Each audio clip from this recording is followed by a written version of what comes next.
interplay between the bass and the piano. Tired of this?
Welcome to the LeafCast, a first-time reader show based on the epic fantasy series The Wheel of Time by Robert Jordan.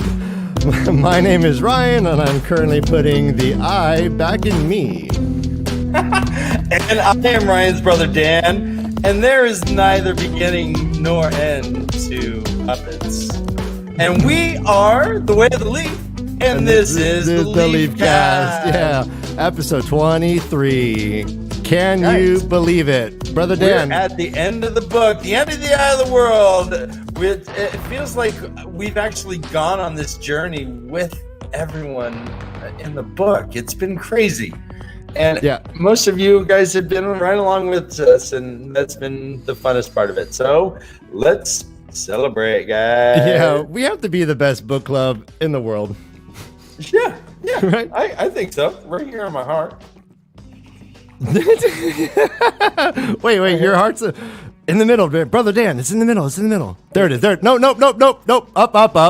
There it is. Nope. Too high. Down. Right there. There's my heart. Oh, the heart-shaped tongue. You can tell we're brothers because of our heart-shaped tongue. Actually, what is that? What is that shape? Is that is a heart, huh? Or it's a butt, like upside down. Love tongues. Right. Oh, brother Dan. Okay, shall we tarry no longer and introduce our guest? Indeed. This guy has been our Bella. He has been our Timothor. He has been our Lan. He has been our rock through this whole thing. Guys, you know who the fuck I'm talking about. Who the fuck are you talking about? You know what the fuck I'm talking about? Ladies and gentlemen at home, no, don't quietly. Ladies and gentlemen at home, uproariously applaud. No, for the first time ever. For our first time. Reader name, Todd. Todd, yeah, come on. And wrong one.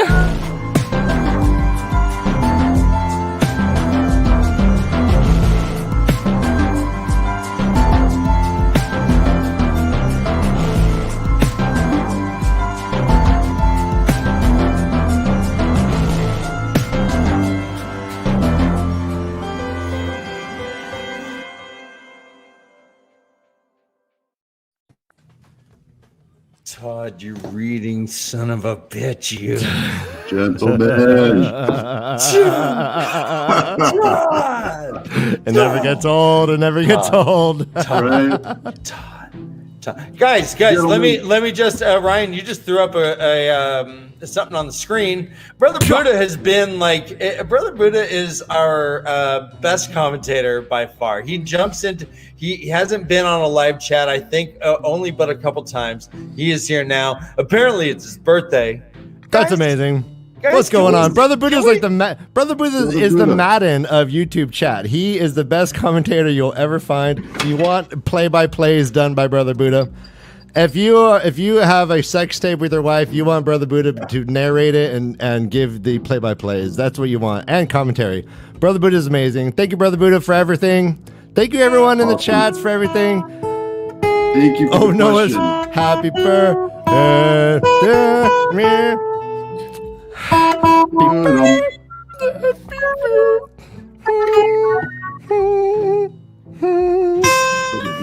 Happy birthday. We have a birthday, everybody. You know what? I was just commentating to a friend. Talk about commentating. I was commentating to a friend that "Happy Birthday" is the worst song available. Why for a popular tune? You know, before Dan comes back, I'm going to introduce our. We have a special guest. He's been with us for the last couple of weeks. He's helping out with production behind the scenes. He's helping out in various ways with the chat with our channel. We've been working with this guy closely for a while. He's done narration with us in our last video we just posted on YouTube. Anyways, we're gonna bring him in right now. He's a chef. He's the best. What rhymes with chef? He's a ref. Deaf. He's deaf. He's Jeff. deaf. He's most deaf. His name is.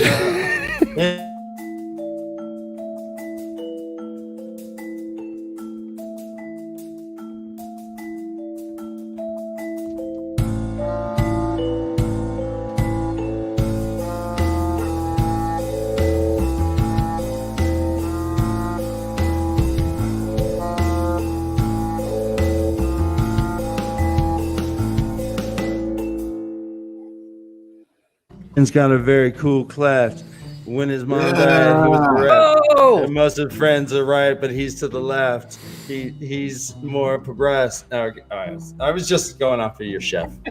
Sorry, chef. Sorry, chef.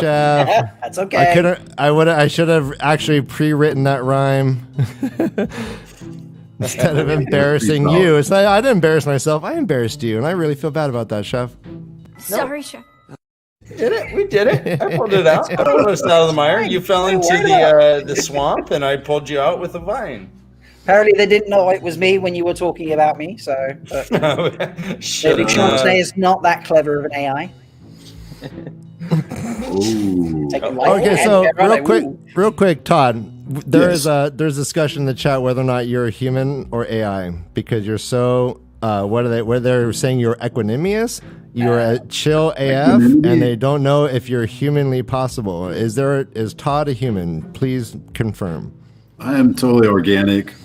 How do you know? Todd is totally organic. Can't you be programmed to just believe you're organic and not actually be organic? Now, see, Todd is the most chill human of all time. He is. Thank you so He's much. humane also. And they were agreeing, you know. I guess that's a compliment. I don't know. Yeah, no. Sometimes I'd rather not. That's why I'm a goddamn puppet. You guys suck. That's something a robot would say. So the human race is a disgusting bag of shit. Oh, hey, a new friend, Eric IKEA. Yes. We're collecting all the furniture stores right now. Yes, we will give you an ad. If you are an actual IKEA owner, we will give you an ad read. Yes, I will do it. Actually, we'll get our friend Andrew Labard, and he'll do it in your native Sweden. Hey guys, I found out today. Is that a language? Sweden? Sweden, yeah. You don't speak Sweden, bro. No, it's like that's like something you put in your coffee. You put a little sweetening and cream. So, did you guys know that Sweden has a king? Yes. No. I found out today. Sweden has a king. What the fuck? How adorable. Oh, how adorable. Is it a duly elected king? No. Imagine the beef you could have had if you'd known that, Dan. No, it's Lucky Sperm King. Lucky Sperm. Hey, if we got everything Sweden got, I'd be down to have a king. Just give me like all the paid leave and the happy like lifestyle. Bring it on. With the language is Swedenlandish. Okay, yeah. So in Sweden they speak Swedenlandish. Okay, thank you, Chastity. I did watch the Muppets as a kid. I know that there was the Swedish chef who said a lot of. She makes a good point. Chicken. Yeah, I think that inspired you, Rob. Wasn't that the first chef you ever saw on television? Was the Swedish chef on the Muppet Show? Maybe just a little bit. I mean, this is why you don't see me bake with flour very often because it just kind of goes.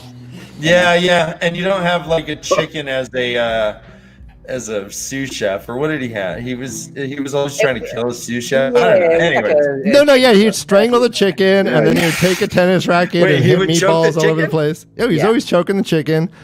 No, it's great. So graphic. No, nightmares of that guy. I think my first chef was the Frugal Gourmet.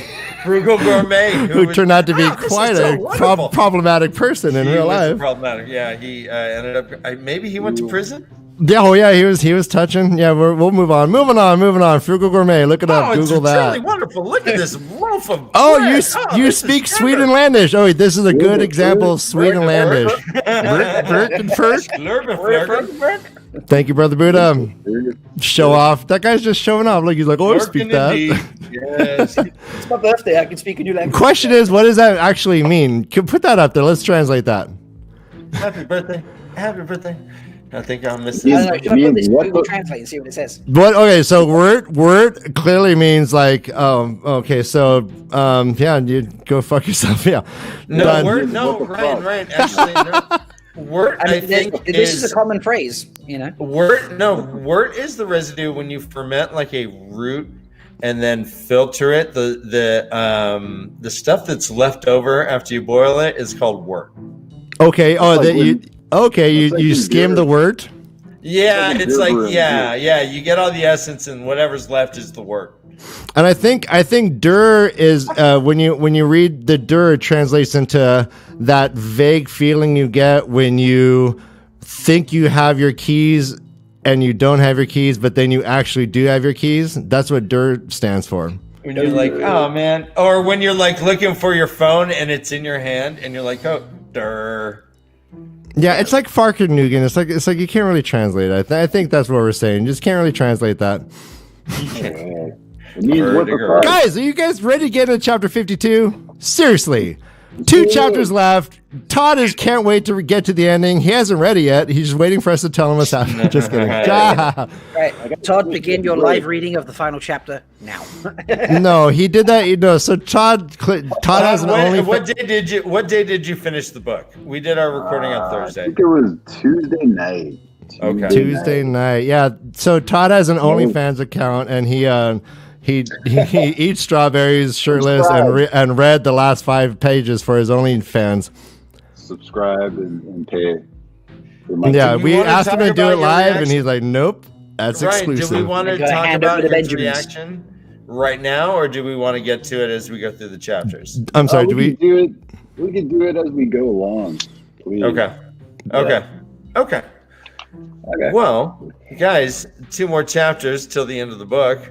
And in fact, the audiobook says the final chapter, which gives us a little shimmy up my spine. I'm like, woohoo! You didn't say that for any other chapter. Ooh.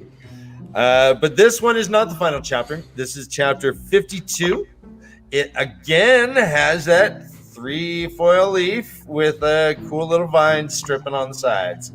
It is called There Is Neither Beginning Nor End. Rand. Oh, God. It starts off with Rand just pretty much gaining consciousness. His eyes are open. He's like a puppet just staring at the sun. The sun just stays there and then moves real fast, and he's like, "Oh, time. That's weird. That's okay. I am me." Right. He was like the first. He was a philosopher. Yeah, he's like he had the philosopher's stone. I am me. I think therefore I am. So good. I means me. She's my butterfly, and I'm her flower. Do you remember that, right? So wait. Ooh, She's from when they were tripping. Young Gun. Yeah. She's my butterfly. That's some Young Gun. Yeah. Young Guns. The only thing I remember from Young Guns is talk to me, Goose. Talk to me. What? That's Top Gun. Top Gun. What are you talking about?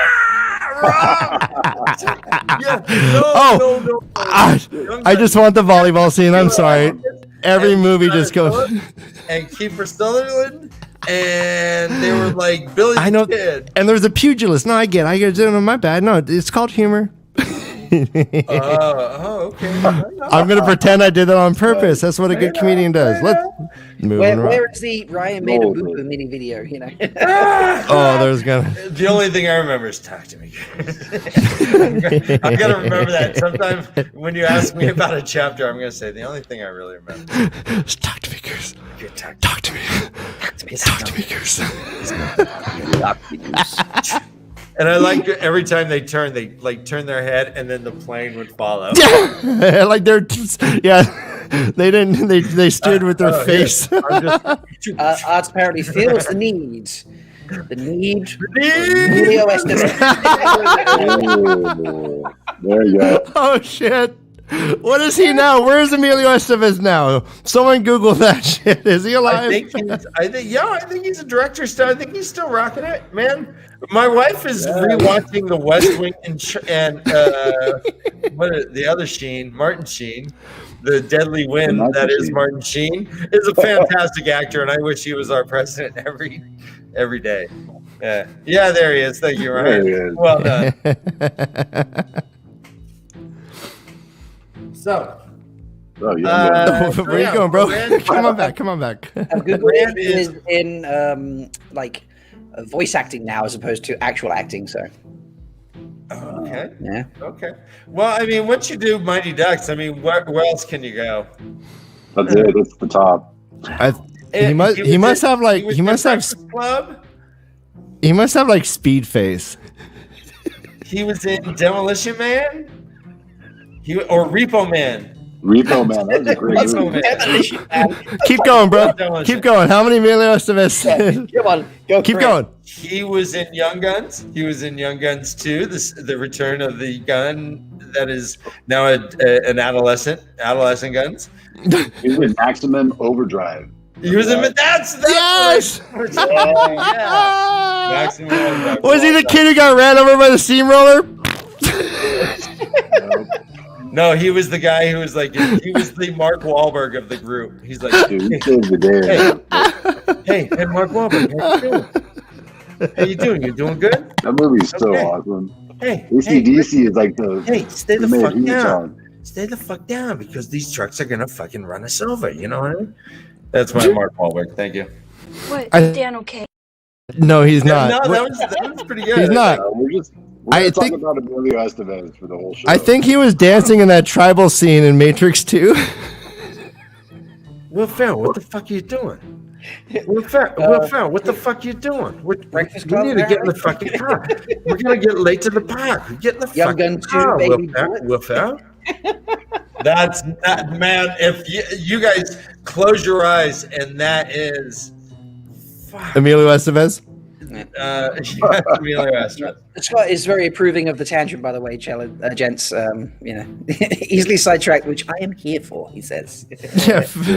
Well, we're going to do this point now, Scott, because we might get back to the book. Maybe. I don't know. We're partying. We're celebrating. This is a momentous occasion. 23 freaking episodes. Todd, 23 of them. Yes. 23. What can we do to what can we do to thank you? I've hired a fluffer on the way over to your house right now for the big scene afterwards. Oh yeah, that's perfect. Someone say fluff. Okay. Like in Ferris Bueller's Day Off. Look at Robin's fluffing on screen. Wasn't Jeffrey Tubin arrested or fired for that stuff? Fluff on Zoom? Everybody, let's thank Tree. We have a new background image. This is the updated Tinker Village, which we are currently having our discussions in.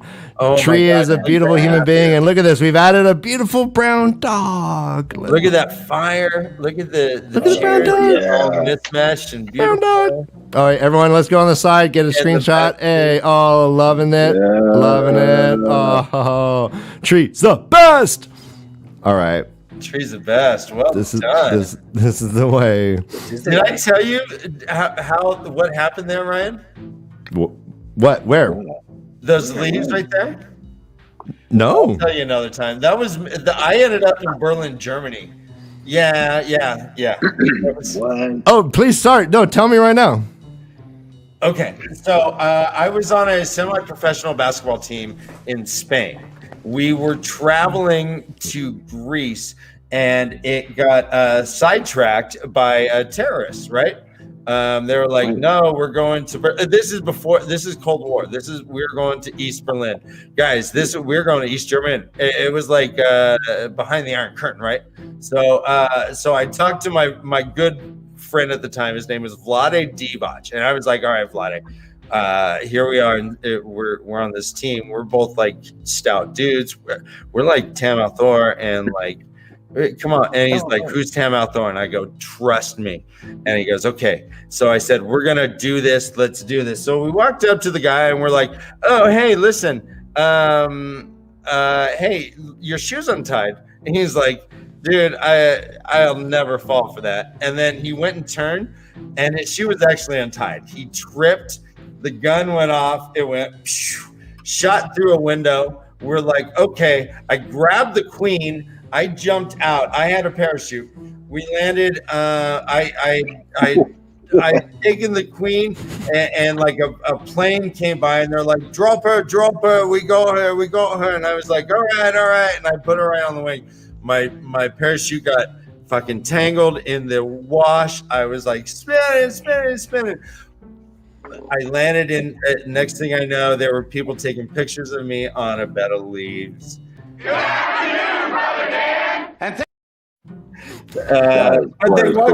They welcomed me as their god. I mean, it goes on. They thought I was a god for like a good 2 weeks. 2 weeks. It was crazy. Yeah. That's how they found me. Okay. But the way is infectious. The way is infectious. Brother Dan, everybody. Brother Dan. Yay! The queen didn't even break a nail, bitches. Oh, That's dude. how I did. Brother That's Dan, how I did. Chauncey is calling you a liar. She's calling you out in chat, bro. She's calling you a liar. She's been on the show. She's a friend of the show. Fuck that. No, I think. How dare she? Oh, I made Rob spit. She's one of the best characters. And I almost made Rob I was about to spit. take a swig of tea, and then I just like You may have a point. went straight down. Yeah, right. Tea. It is. Yeah, right. We all know what British for tea is. It may not have been Berlin. You're right. Like teapot. Nice. It may not have been Berlin. Was it Ugandan? Uganda?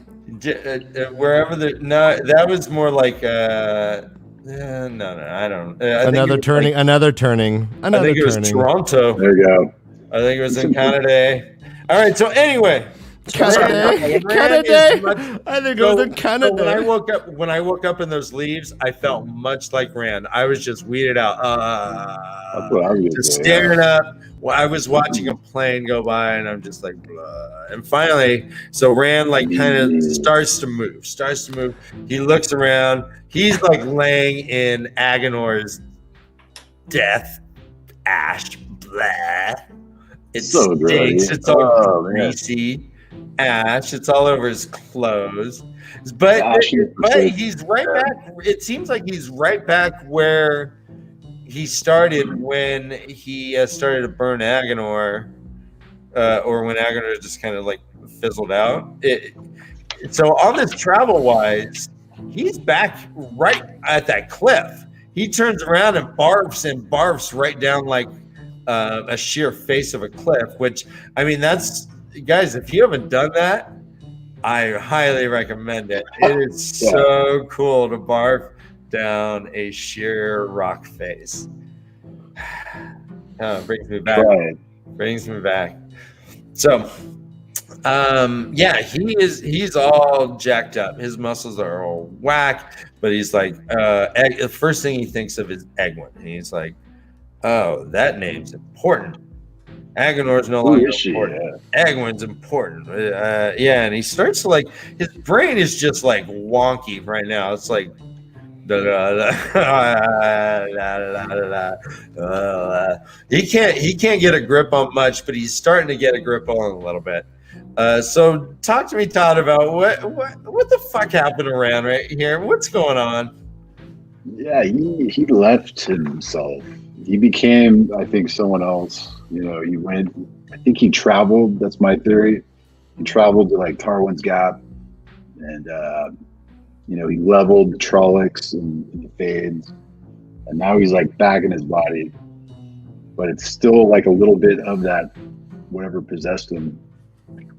So let's get a little bit more specific. Do you think that he like went, okay, boom, Tarwin's Gap, boom, back to where I'm laying on the ground just staring at the sun in the exact same spot?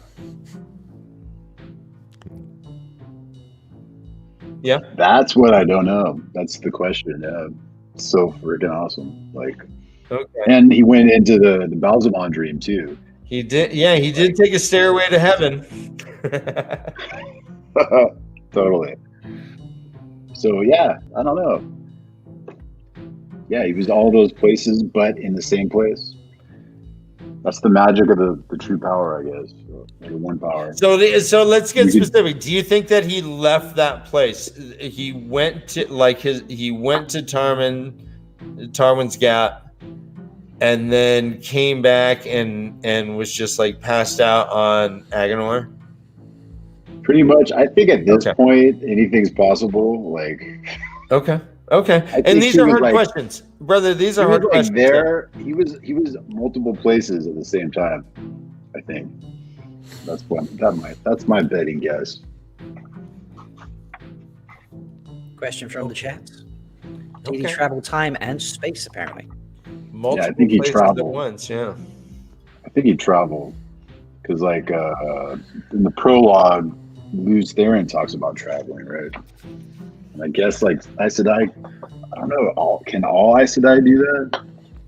Or Well, Todd, one of your very earliest predictions was that there was a multiverse in the Wheel of Time.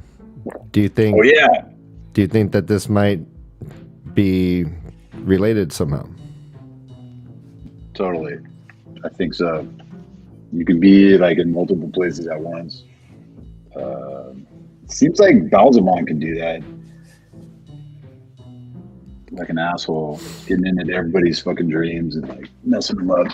Yeah. He kind of like presses play on the VHS player for all three, at least two people at once. We know for sure.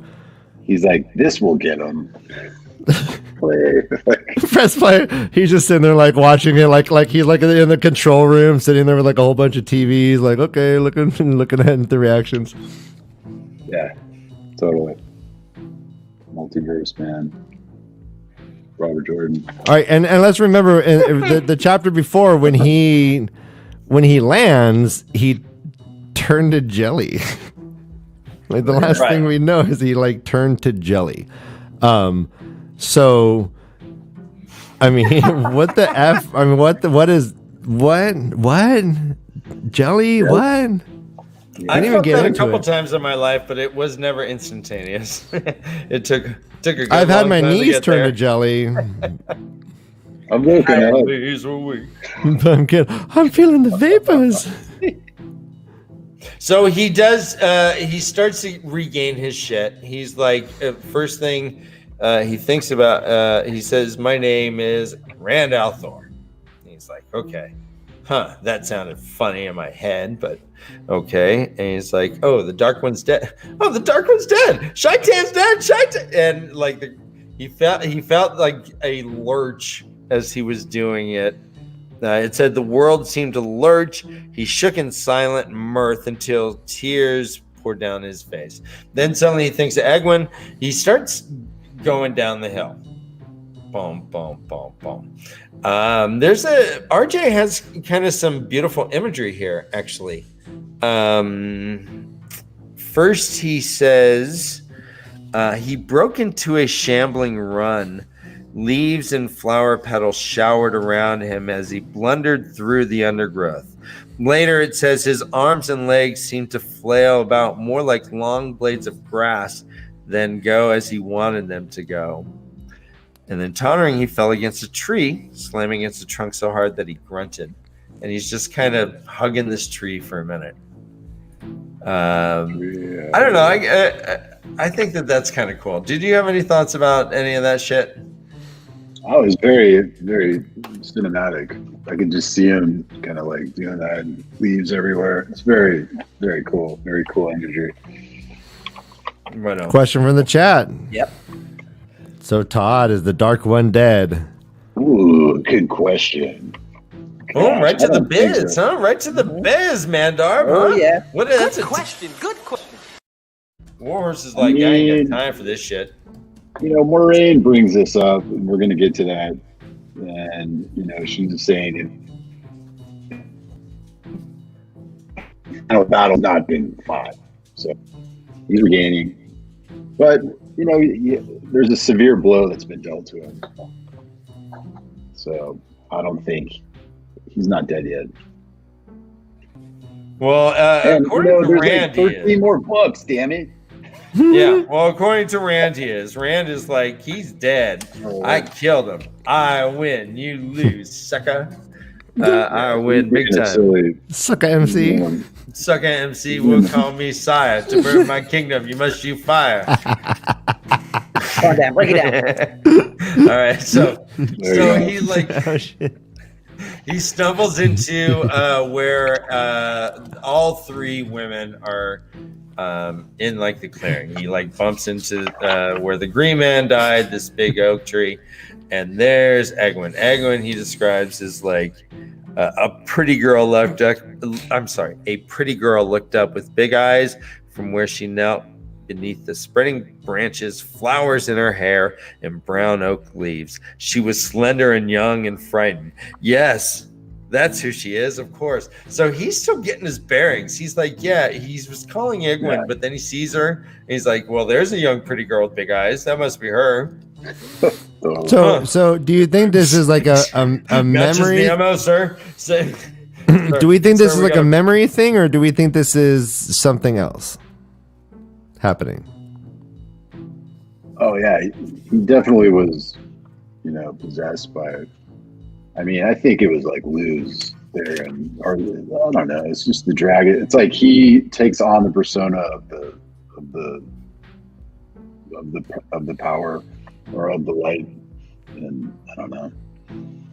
Interesting. So like a Hulk. Yeah, there you go. Or is it like just putting a sheet on over your head and calling yourself a ghost? Okay.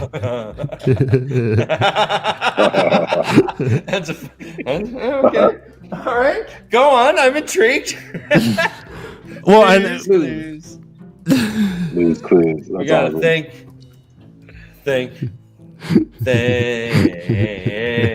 When you do it right, you gotta get inside.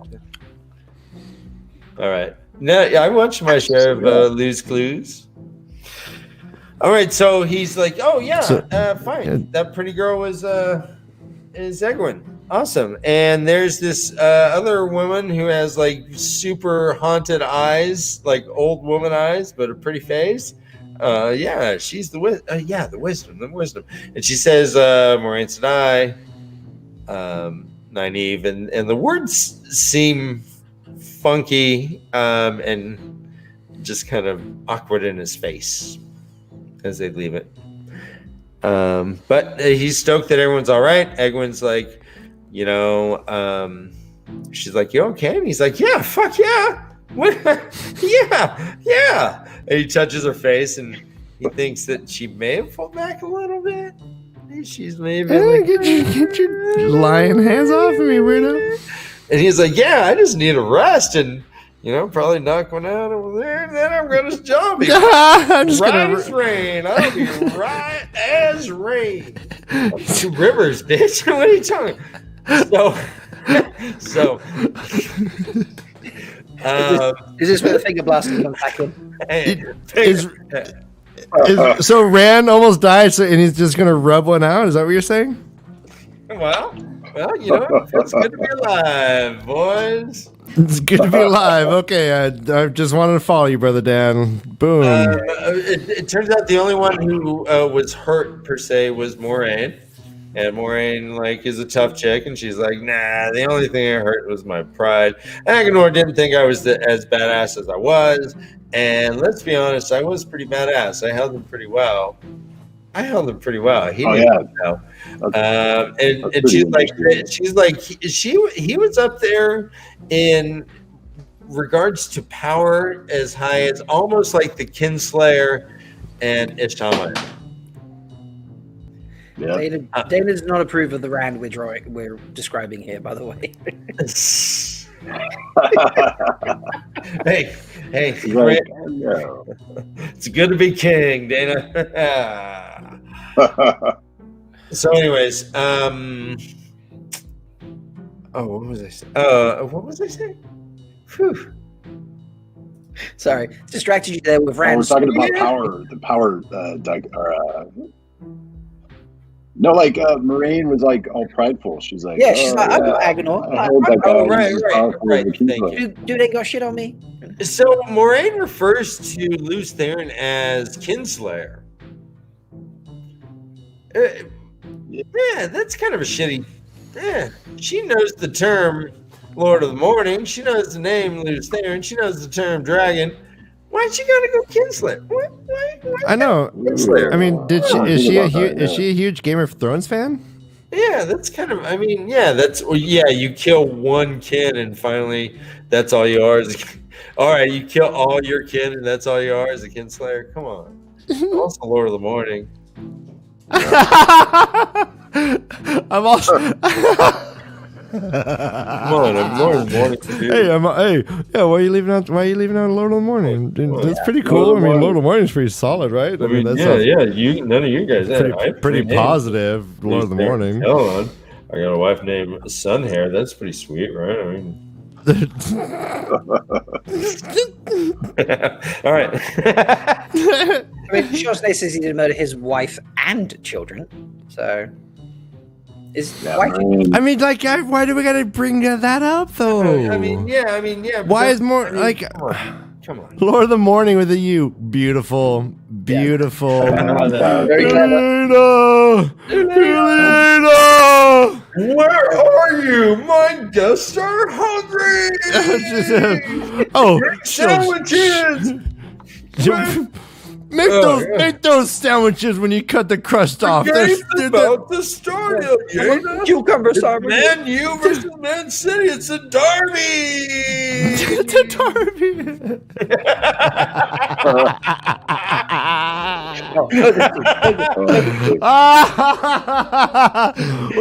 We got it all. Oh my god. Yeah. It's a derby. It's a third age derby. All right, so we have they kind of talk about Ismail. She mentions Ismail, and Egwin goes right to the catechism. She's like, the Dark One, all the Forsaken, they're about to shout that what Almighty Creator. You know. All right, let's sit, guys. Let's sit with that for a second. Let's sit with that. What the fuck is that? That catechism. What is that? It's kind of mutter. Yeah. What is that? Todd, do you have any thoughts on that? Wait, what was the question? What was happening? I'm sorry. Say it The again. catechism. All of a sudden, Egwin starts doing a chant. Oh, the Dark One is trapped in Shao Gu and is bound by the blah blah blah blah blah. And she starts saying this kind of almost like a prayer, but they don't call it a prayer because they don't. I mean, although they don't have churches. You know, it seems like so. Like what? Yeah, in fact, it says Egwin quoted in a faint, unsteady voice. Quoted in a faint, unsteady voice. The Dark One and all the Forsaken are bound in Shao Gu, bound by the Creator. She drew a shuddering breath. So she was quoting something or someone. Right. Crazy. And we hear that Agenor Balthamel must have been kind of near the edge. Guys, they weren't like totally. I mean, as soon as there was like a little crack, then they were gonna just slip on out, I guess. But it says that they were trapped near the surface. They're at the top. Darkman's prison weakened enough to free them. Let us be thankful no more of the Forsaken were freed. She says, if they had been, we would have seen them. Okay, Mo. So, but these guys were all like crunchied up. They were all like zombified almost, right? And that was because they were they were trapped, but they were close enough to the wheel that they kind of like still aged a bit, I guess, right? I enjoy the descriptor of crunchied up. I like that, by the way. They're all crunched out. Crunch, dude, yeah. It's The wheel, just grind them. What a crunchy.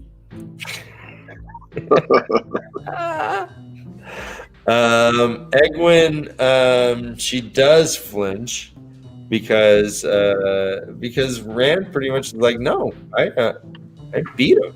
I burn him up. I'm the best. They're dead. And so shot. And she's like, Moira's like, the Dark One? Like interrupts him before he says it, and he's like, all right, whatever. Yeah. But I won. Yeah. Do you remember what happened to the Congers? Yeah, do what you want, I guess. But he's gone, baby. Dark One's dead. I killed him. Blah blah blah. He's like, I burned him with, and he's like, hold on, okay. Maybe I shouldn't have been like talking about all this stuff, because what do you burn the Dark One with? Well, unless you're just a magical dude. Magical dudes are dangerous in this world. Egwin actually does step back. Nynaeve is like, fuck, bro, you're dangerous right now. I love you. I got you, but you're just too dangerous right now, man. I can't even be next to you. I'm gonna stand right here. Back here. Yeah. Rand Althor, you dangerous man. I'm gonna hide behind this chair. No, she doesn't do that, but they do not react well.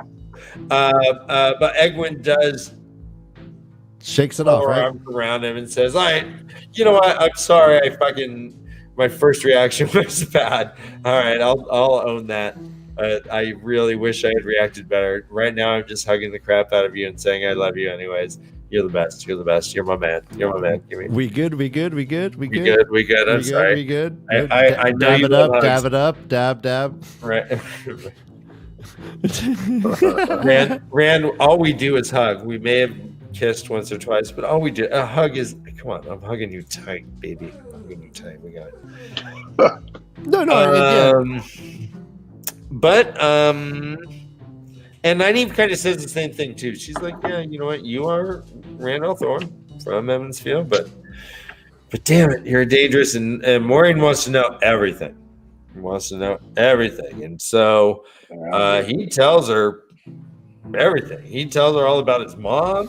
He tells her all about, I mean, he's crying and telling the whole thing. And very specifically, though, it says what? It says the eyes, compelled, right? Right. And with her eyes on him compelling, he did. He wanted to turn away to make it short, leave things out, but the Aes Sedai's eyes drew everything from him. Question from Dana in the chat. Todd, do you remember who else Agenor said was no longer bound? Ooh, not someone else than Balthamel? Shoot, I can't remember. Balthamel, Agenor. I can't remember. Was there someone else? Ishmael? Yeah. Ooh. Yeah, I think they did mention Ishmael. Bingo. Ishii got out. Ishii got out there. Like a sound effect, right? No, like bing, bing, bing, bing, bing, when he gets questions right. Next season. That's season 2. Like, sound effects. So that's crazy because he's like super powerful. Right?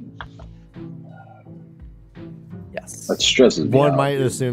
safely assume that. Well, they said Agenor was. It seems like Agenor was a badass. If he was as, and if Ismail was even higher than him, like up near the Kinslayer, that little wretched dude. Yeah. All right. So they everyone is like, okay, yeah, we still love you. You're still the best, even though we're scared of you. We still love you.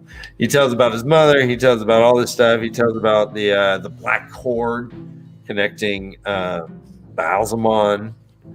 And he says, quote, "The light pulled me along. It wasn't really me."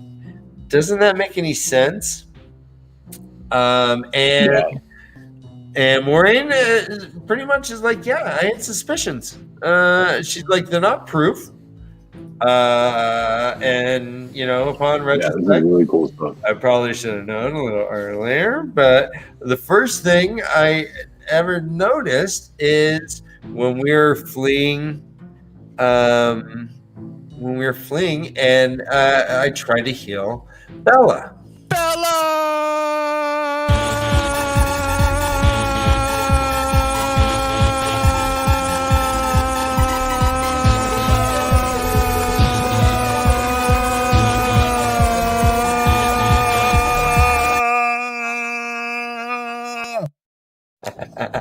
Yeah. Right there, I felt like it was the home run contest, Ryan, and I was like your old man throwing out at the pitch, and you were just crush. There it goes, and I was like the old guy going, "Yep, I knew he could do it." I'm gonna We are a tight. Look how good we're getting, guys. If you look back at the first episode, we were nervous. I think I was so nervous. I drank way too much NyQuil. I don't remember the first 3 episodes at all. But but I went back to rehab again, and I'm good.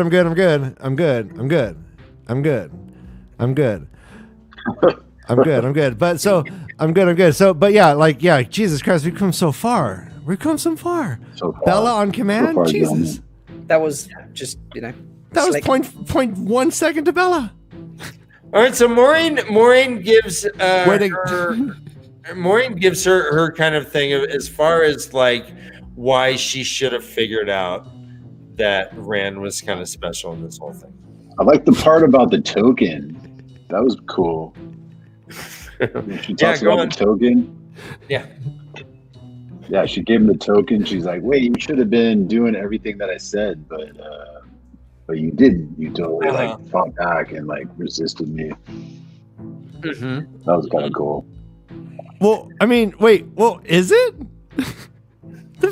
Yeah. Like she's like she just tried to dupe these like poor kids into just doing whatever the hell she wants. You should have been my zombie slave, and you kind of weren't. No, Yeah, it's like wow, impressive. But no, I'm saying it's cool that Rand wasn't under that power. Yeah. Okay. Yeah. You know, I get you on that, but I was like being facetious. But like seriously though, how crazy is that? Like Moraine is like, whoa, and then she spills the beans. Like, yep, I should have been able to just make you do it, but you won't let me. Yeah. So apparently, I got to just plan B. When I read that, I was like, ooh, Aes Sedai, a little trickery happening there. And again, into what everybody's saying. There's this reoccurring theme of need, more or less. It's like it says, with Trollocs on our heels, a Drakkar overhead, and the half-men, the light alone knew where. How you must have feared that Egwin would have been left behind. You needed something more than you had ever needed anything before in your life, and you reached out to the one thing that could give it to you. Sight in. Need has been a reoccurring theme. We find that the eye of the world is, I guess, once you get into the blight, wherever you need it, there it is, more or less. We hear that he inadvertently channels into Bella, perhaps, based on need. Let's go just a little bit deeper into that. Now, what do you think that is? And this is a hard question, so it's okay to yeah. But what? Yeah, I think your thoughts? the true source or the light is always out there feeling for need. It's kind of like how something is fueled by belief. You know how like all the Santa movies, like Santa's like powers are depleted because like no one believes in him, and then people start believing in him, and his powers come back. You know, like I don't know. So I think the true source hunts out like need. It needs need. It needs need. Yes, the true source needs need. Is that tied to the pattern? I don't know. That's a damn. Okay. That's a damn good question. Yeah, no, right on. It needs need. I like that. Hell yeah. Okay. Solid. So we hear that Maureen should have known based on Bella being able to outrun Mandar. Sorry, Scott. You would have got your butt kicked that night by Bella. And Rand's like, well, okay, you can teach me, right? She's like, can a bird teach a fish to fly, dummy? Can a raccoon teach a dog how to be a trash panda? Can a snake teach a weasel how to coil and shake its tail? Dude, this is like Moraine's boy moment. She's like, she throws down a boy to Rand, like boy. She's like, duh, dummy. Boy. Dummy. That's like Moraine's. A boy moment.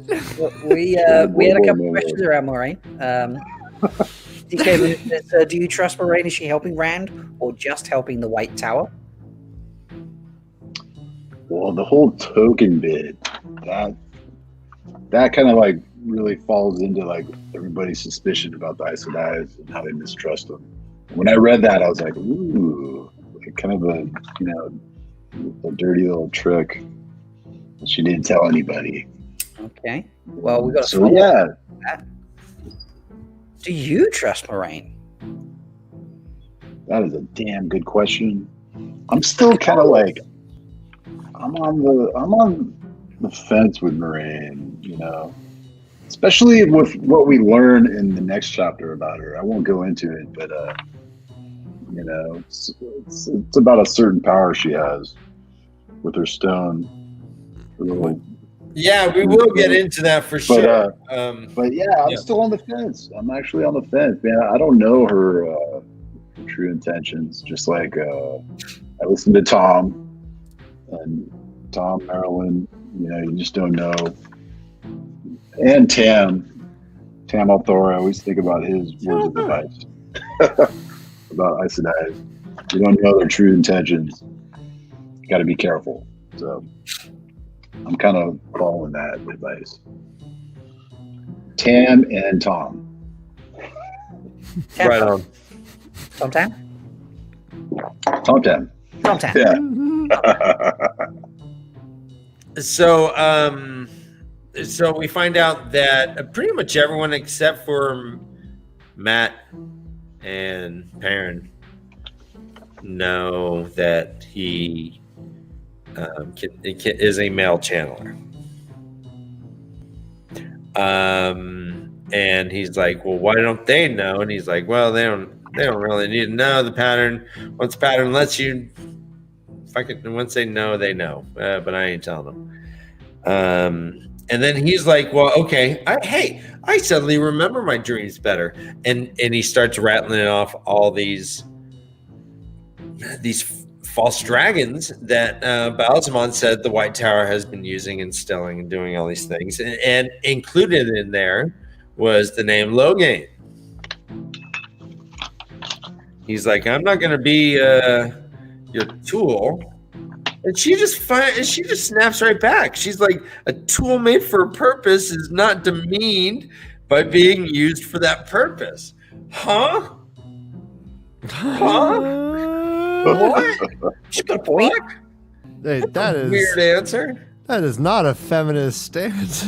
She's pretty much saying, hey, we're better than the Dark One. So, I mean, if right now you're just, by demeaning us, you're just like jumping on the Dark One. You want that, dummy? But that whole thing is like a tool that's being used for its purpose isn't being demeaned. What? Any thoughts? Yeah, I mean, you should just respect like your butt plugs and vibrators and just like stop like calling them names when you're done and start like using me and putting them on the ground and be like, look at you, look how dirty you are. I think we should stop doing that. I think that's what it means. They're still enjoying the Tom Tam talk, by the way.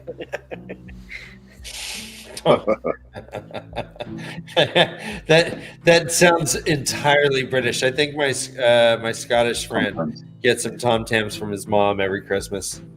Oh yeah, we got Dana some Tom Tams, and she really enjoyed having Tom Tams. Oh, nice. Yeah. With Tom Tams with jam? No, Tom Tams with a nice cup of coffee, I believe. But Tom Tams.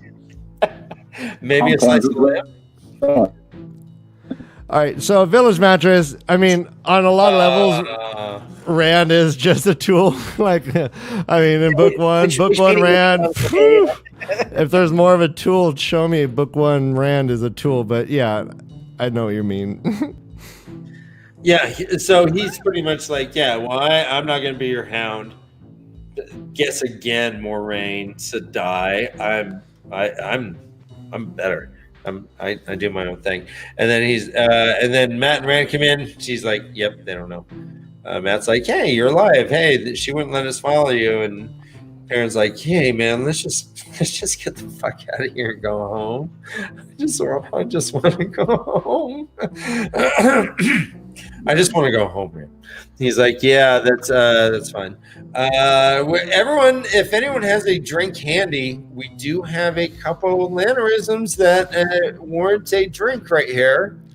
Land does. So here's the quote. Good to see you alive, sheep herder, Lan said gruffly. All right, that's 2 drinks right there because sheep herder is a drink and gruff. And when he says something gruffly or grimly or harshly. Yeah. And I'm going to remind everybody that Todd had a very early prediction that Lan will forever call Rand sheepherder for the rest of the entire series. That was an early prediction. He's like, yeah, Yep. I think that's so far, batting 1,000. He does use it 3 times in this these last 2 chapters. In fact, the last chapter he goes crazy on the sheepherder. He uses it like 3 times in like 2 paragraphs. Yeah, Lan's not impressed, dude. He's like, yeah, whatever. You could wield the true power, whatever. You're still a sheep herder to me. Like, For real. For real. It's so awesome. Battling in the sky. Yeah, whatever, sheepherder. Yeah. Okay, sheep herder. Cutting black cords with a magical white swords in your fucking hand. Whatever, sheepherder. Yeah. Hey, where's that one sheep? Yeah, no, and Rand can come back and be like, yeah, what did you do? You just ran and fell down. You got flicked with a finger. Yeah, I fucking cut cords, bitch. Bro. Stop calling me sheepherder, Land. Jesus. Why did I call you little fly boy? I'm gonna call you Spider-Man because you stuck to that wall for a good second. Yeah, I know. I killed more Trollocs than you than your whole entire lineage in one battle, bro. Like little jelly things that you would throw at the wall that were like an octopus. Hey, wait, Dan, can you see? Oh, hey, there you go. There you go. They were like an octopus. Wall crawlers. Wall crawlers. That's what Lan did. He got like slammed to the wall. Like. Yes, he totally did. He's a wall crawler, dude.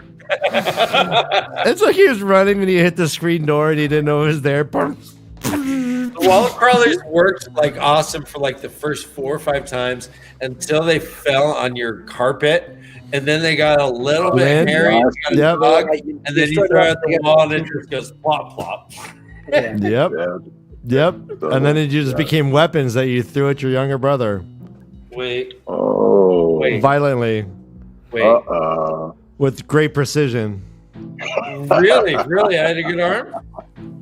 I had a really good arm? Where's Ryan going? He's disappeared. I'm taking space. There you go. Disappeared, everybody. I'm taking space. Leave me alone. We need Ryan, do you need a timeout? I'm okay. Yeah, have a timeout. There we go. No, we'll bring him back. I'm being mean. I just want to take this time, Ryan, during the season, if I can. I just want to take the time. I just want to say that there were many Major League Scouts that did not notice the potential of this arm when I would throw wall crawlers right at my brother's bare flesh. Thank you. Thank you. I could have been a hero. I need a break. I need a timeout. I need to breathe. Timeout for Ryan. Okay. You need some leaf. Okay, I love how that dog is just right there in the picture. No, that is just perfect there, isn't it? Just there. Should we bring him back?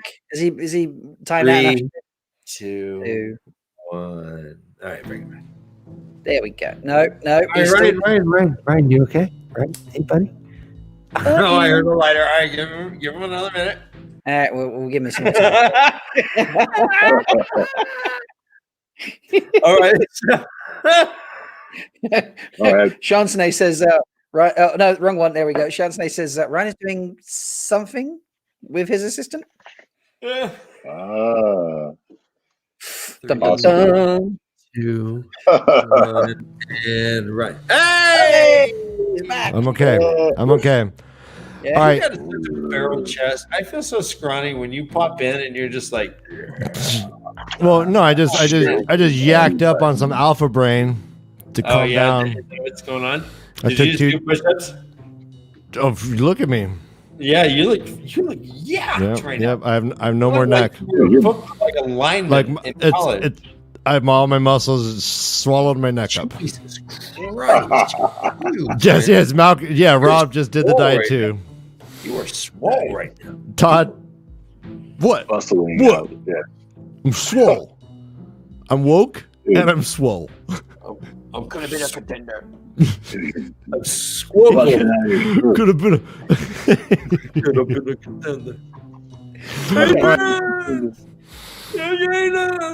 All right.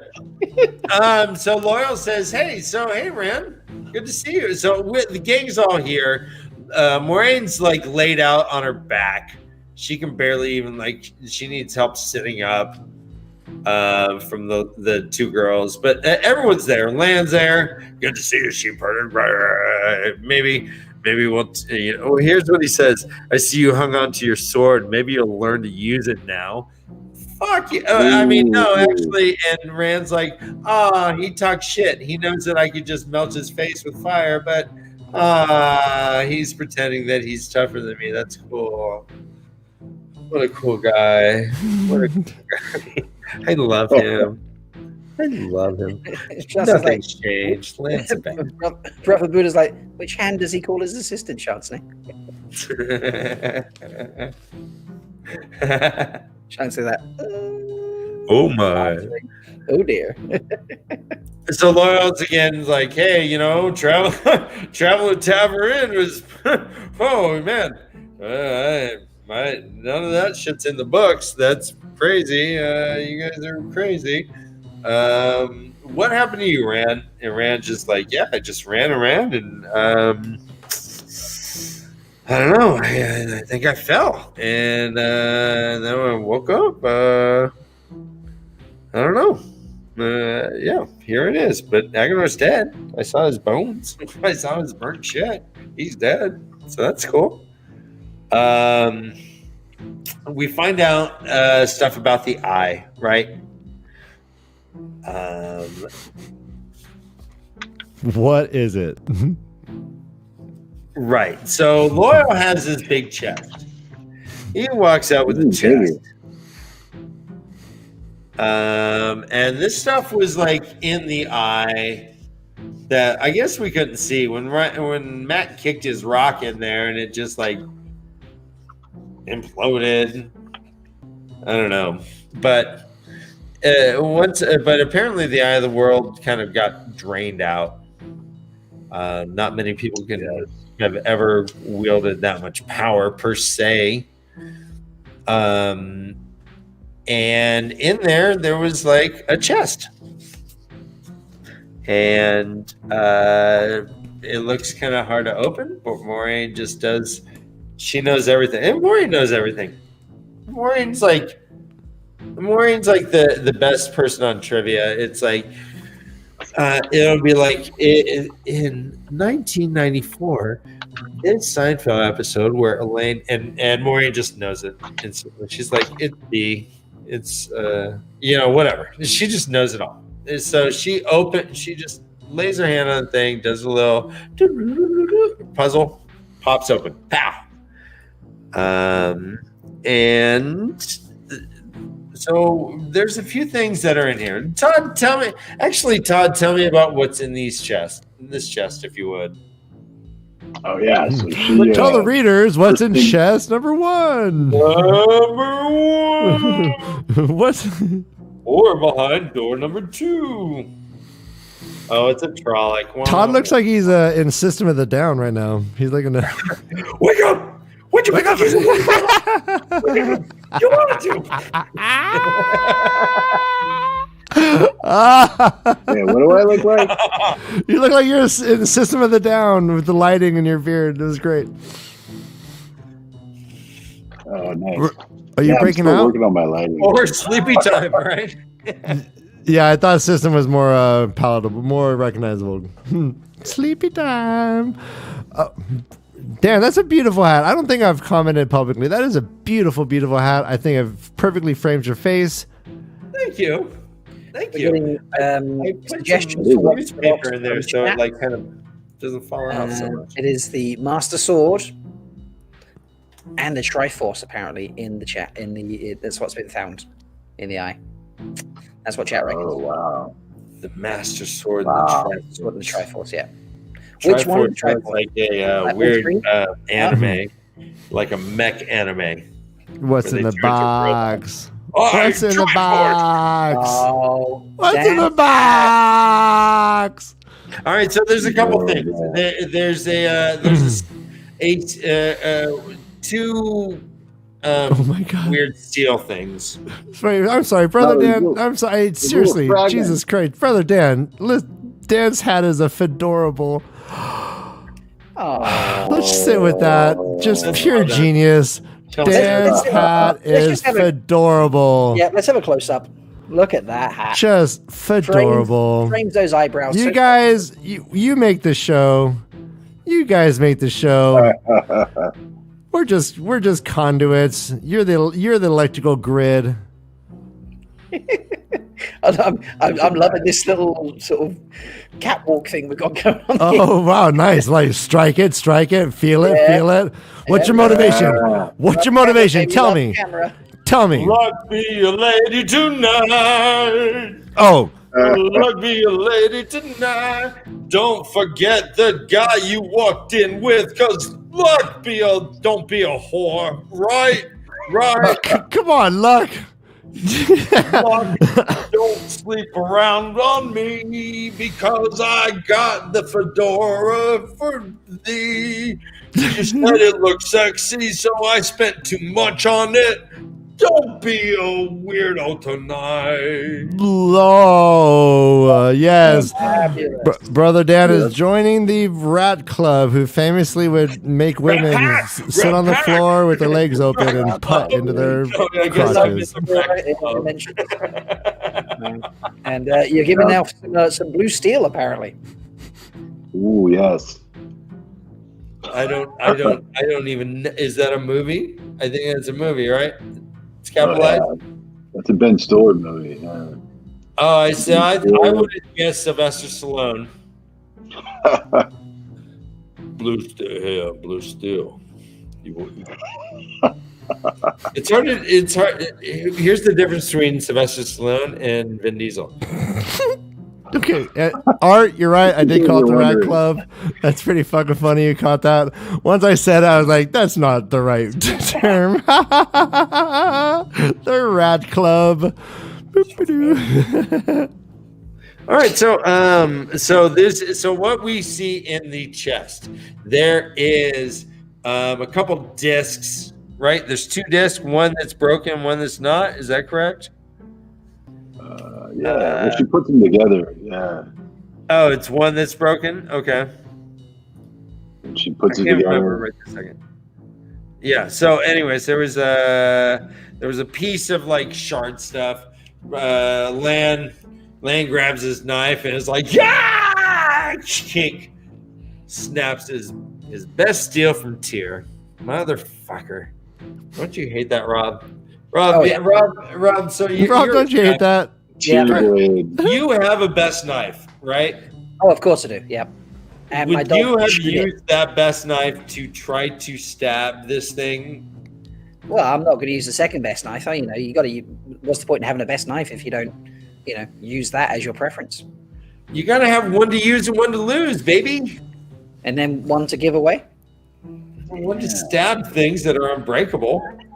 Don't use your in best case, shit. Yeah, but if you don't use the best one, then there's more of a chance that it won't work. If you use the best one, that's your best chance of achieving your goal. Okay, well said. Well said. You are a soldier, my friend. Turn up. Where was that? Those debate skills when I was on the dusty. Damn it! You are a Oh. soldier. I am convinced. All right, cool. We hear the term. All right, hey, so Todd, I want you to. There was a word, Ryan. Actually, pronounce this. It's Quendillar. Quendillar. Quendillar? Quendillar. Oh, Oh, he just dropped it. He just dropped his last single, Quinn Diller. Yeah, no. Oh, it had this great trap beat and this really amazing like feature from Celine Dion from the grave. I'm Quinn Diller. I'm gonna steal it.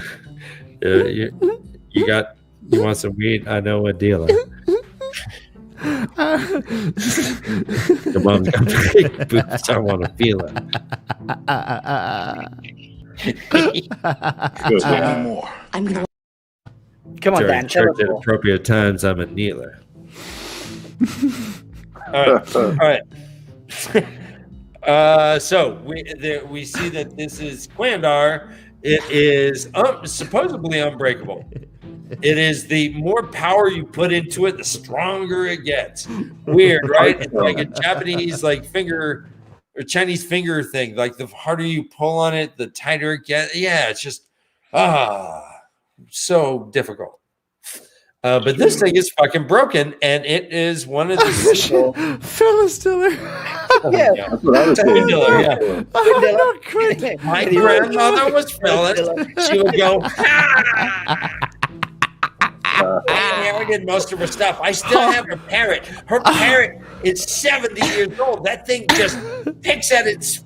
All it does all day long is just eat its own fucking feathers. I'm trying to tell it not to. I spray it with the water bottle. Phyllis, I'm trying to go out of my own career. I'm trying to drop my single with the trap beat and the Celine Dion from the grave solo, and you're taking my spotlight, Phyllis. Phyllis is about Quinn. It's Quinn Diller time now. It's Quinn. Phyllis. It's going to be a thriller. You're Phyllis. Phyllis. My great grandmother is like a Phyllis. movie thriller. Phyllis. For the love of God, Phyllis. It's Quinn time. All I wanted was my own spotlight. All day, one time. Quinn. Phyllis. It's Phyllis. Quinn. It's Phyllis. I'm- Quinn. It's Quinn. Well, that doesn't. Well, that's hard to deal with then. Yep. This is the way. Guys, I'll give you. All right, hey Quinn. It's your grandmother Phyllis, the ghost of Phyllis. Hey Quinn, one day you're gonna be a Dude, star. what's happening? That's what you keep. You're only doing it. You're living vicariously through me, Phyllis. Phyllis. I'm already dead. Your last name isn't even Diller. What? Took your mother's last name because you thought you could make a couple bucks. But no, your last name is Schwartz. You're Your dead. mother's last name. Yeah, Where's this voice coming from? I'm a ghost. Phyllis. That's what we do. Phyllis. Is that you, Phyllis? My single is flopping. What do you recommend, Phyllis? Phyllis, help me. Phyllis, where'd you go? No, I think you shouldn't have called it Pussy Army's going to rule the world. What? Maybe The AR people said that's the title. That's Maybe gonna it's- launch me. Pussy Army, I don't even know what that means. Dude, we're All right, and And scene. yeah, Phyllis Ladies is- and gentlemen, Her son Quinn Diller. brother Dan as Phyllis Diller. Ryan, first appearance of Quinn Diller. You'll be Quinn Diller, seeing. we will see Quinn Diller later in life. I'm Yes, sorry. for sure. Quinn Diller is now a feature. There's still people watching. This is horrible. All right, so in there also is a horn. Maureen's like quietly saying, "Oh, this guy's got an alien," and Perrin's like, "Alien? What the fuck? That's like way over there. I mean, look at the map. Seriously, like we're way up here. We gotta go in." And Loyal's like, "Is that really it?" And he recognizes this horn. It's a simple horn next to the crate that it's in, the little chest, but it's a nice little polished horn that has like a silver band of script on it. The script reads, What does it read? Please read I it in can the do Phyllis it. Diller voice. Who's reading it? All right, Todd, read it in Phyllis Diller voice. I don't know. Or an I don't know Ogier her voice. though. Or Ogier voice. We'll give you the promo. Go on. Okay. Giomi Avin Mordin Izadan Vindin. And what does that mean? The grave is no bar to my call. Yes. Yes. So awesome. The grave is no bar to my call. How many college frat boys have that tattooed somewhere on their body right now? Like, hey, Ryan, did you have that They're like, tattoo? last call. The grave is no bar to my call. All right, we hear that this is the horn of Dude. Malkier. Does that mean anything to you, Todd? Oh yeah, that's huge. So it's used to call the heroes of ages back from the dead to fight the Dark One. Okay. And this is the horn they do the great hunts for, right? The great hunts. They had said that there was the hunt had been announced, the hunt for the horn in Alien. Actually, it was Those are mentioned. the same thing, right? Yeah, we would So- assume so right now, right? Okay. I see. Yeah. Matt's like, burn me. He's like, fuck. I love It's Malkier. canon right now. Is it show canon that burn me means fuck me? Right? Yeah. Burn. Yeah. We've all agreed to that. Okay, that's canon. Show canon. I love it. So good. Burn me. So, and there was one other thing in there. Do you want to talk about that, Todd? Oh yeah. So this is a banner, and this is the banner of Luz Theron, Telamon, banner of the dragon, banner of the Lord of the Morning. Everybody. It looked a little bit like this. Yeah. That's Subscribe to me. do what the banner says. Subscribe. They unfolded it. They're like, subscribe to me. What the fuck?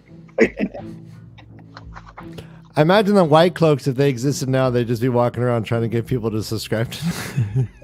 They'd would be be the very emblem. aggressively getting you to subscribe to their channels. They'd be running a very very one-sided podcast, wouldn't they? And they'd be like, "Come on, have you subscribed? Yeah. Have you subscribed to my podcast? You are clearly, Join the echo chamber. yeah." Let me go ahead and read this description No. of this banner. No. Please. Okay. All right, thanks, Ryan. I'm your best friend. It is a quote. A long white banner spread out, lifting on the air. Rand could only stare. The whole thing seemed of a piece, neither woven, nor dyed, nor painted. A figure like a serpent, scaled in scarlet and gold, ran the entire length, but it had scaled legs and feet with 5 long golden claws on each, and a great head with a golden mane and eyes like the sun. The stirrings of the banner made it seem to move, scales glistening like precious metals and gems, alive, and he almost thought he could hear it roar defiance. Again, Matt, fuck, burn me, he said faintly. Yeah. Maureen's like, all right, well, we're taking all this stuff. It's ours now. Finders, keepers, losers, weavers, blah, blah, blah. Need is need. Greed is greed. We're taking this. Yes, indeedy. Feed the needy. Sign the treaty. So, excuse me. As we hear it's too late in the day to go, so they're gonna just chill out. And he's like, okay, well, we're gonna hang out here. He's like, Maureen, it's done, right? And she says, well, here's what she says. Quote, we have done what we came here to do. From here, you may live your life as the pattern weaves. Eat, then sleep, Rand al'Thor. Sleep and dream of home. And that's how the chapter ends on page 713. Oh, So good. Sleep and dream good. of home. It's almost comforting. If it What's wasn't in coming the from box? If it wasn't coming from Moraine. It's a cool horn, actually. In a nice manner. No, the box is good. No deadhead. The dragon banner is obviously polyester. You're correct. Yeah, I was thinking rayon. MK, we're saying that the White Cloaks want to be as cool as us, but unfortunately, they just set up a one-sided podcast that no one cares about and is probably slightly racist and things of that nature. So yeah, they want to be like us. We're the good ones, But I hear that when they live stream, they have at least 30, and we have 15 right now. It's like double. It's crazy. Yeah, but that's because they line up all the quote dark friends they've arrested to make them watch. That's how They're all flat earthers, right? Yeah, that's how they torture people. They make them watch the live stream podcast. Okay. Thank you. That makes sense. The people watching this, they're being rewarded because this is quality content that's amazing. Holy shit, it's quality content. Yes. Episode 23. We are ready to take our 10-minute break. Todd, how are you doing? You feeling good? You feeling strong? Feeling good, feeling strong, man. Woo! Let's read that last chapter. Yeah? Say it again, Rob. Ready to live read that last chapter, Todd? Yeah. Yeah. The whole thing. Yep. Is there anything you wanted to expect? Did we talk about everything like in your notes as far as this chapter goes? Oh, there's one thing I want to talk about. I was like, when we got to the Eye of the World, I was like, wait, what is it? Like, remember how I was kind of like left, and I was like, wait, I don't feel like I know what the Eye of the World is. And so in this chapter, they kind of reveal, I guess, what it is, and it's like the last remaining place where there's the male Aes Sedai power, right? It's like a vast amount of the one power. Correct. Left. So and it's that was kind of cool. And it's so it's like pure power, and it's like guarding these relics. So that's what the Eye of the World. I was like, okay, that's very cool. I guess that's what the Eye of the World was. It was just like okay, you had thought that it may have been like an object. Or like a sentient thing that could see and stuff. Has that changed? Do you think that the eye is... How wrong are you, Todd? I'm so wrong. How wrong, and how bad do you feel about it? It's just a magical locker, right? No, seriously, guys, how fucking video game is this thing right here? Like, seriously, how video game is this? This is like you beat the boss and you just discover like a chest with items. It's so crazy. You can always hear it go bling bling. You've gained the Horn of Valir. You've gained 500 gold pieces. You've gained a Dragon Reborn banner. Holy shit, Brother Dan! A longsword. Oh no, my bad. Sorry. Where is it? It's Brother Dan, the eyebrow of the world. And that brings me to our beautiful, beautiful new design from Rainbow Sedai. Thank you so much. Brow and stash being prominently displayed. Brother Dan, the only thing wrong with that hat is you don't have like a see-through like plastic portion for the eyebrows. You need to cut out like eyebrow sections so you never goes below. Oh, that's pretty nice. I love it. Loving the Tom Waits. Guys, episode 23. We're halfway through. We're going to take a 10-minute break. Coming back with the last. I have like 3 beers. Please. We're celebrating. This is a celebration. Rob, it's like 2:30 in the morning for you. Crazy. Yeah, it's like quarter to 3. Yeah. All right, everyone. Remember, Martin Sheen's your friend. Robert Jordan's our friend. Tree's an amazing artist. Everyone should be getting along. And you know what? Lamps are not sometimes a lamp is just a lamp, really. Yeah. All right, here we go. We're going to take our break. Everyone stick around. The band we're going to be listening to is It Looks Like a Black Hole. I'm surprising Todd. This is a Todd-centric episode. Todd. Get those 3 beers, Todd. All right, let's mute our mics.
And we are back, ladies and gentlemen. Let's pay tribute to the dead green man. Yes. Cheers to the dead green man. Cheers to you, bro. Bye, bro. Bye, bro. It was nice knowing you, bro. Bye, bro. Bye, bro. Bye, bro. Bye, bro, bro. Bye, bro. Bye, bro. Hey, bro. Did everyone have a nice break? I certainly did. Fantastic. I did. Yeah. I got a couple beers. Love it. Love it. I grabbed a nibble. What- Did she appreciate it?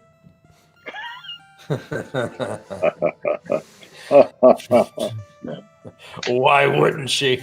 There's the attitude to have. Well, I mean, these Does- chompers can hurt sometimes. Do you guys ever see the movie Scott Pilgrim versus the World? Oh yeah, that was great. There's this guy who's like this movie star guy who has a skateboard and all this thing. And his buddy came up and gave him a skateboard and he's like, "Hi, big fan." And his answer was, "Well, why wouldn't you be?" Oh yeah. I wish I could have that kind of swagger. Why wouldn't you be? I would hate you if you said that. Apparently, they want more music from Todd. Okay, so Adventure music. yes. So I will. We got lots of that. Like we they will love it. Like Village fork Mattress it says, over nice him. jam. Dana Lou is digging it. So Yeah, that's a great song. That second one, I really like that one. It's a barn burner. Just it's so fun. Oh man. Yeah, I mean, how many bras are thrown up on stage when you guys play, Todd? Oh, let's tell that story. Yes. I'm here for this. Come on.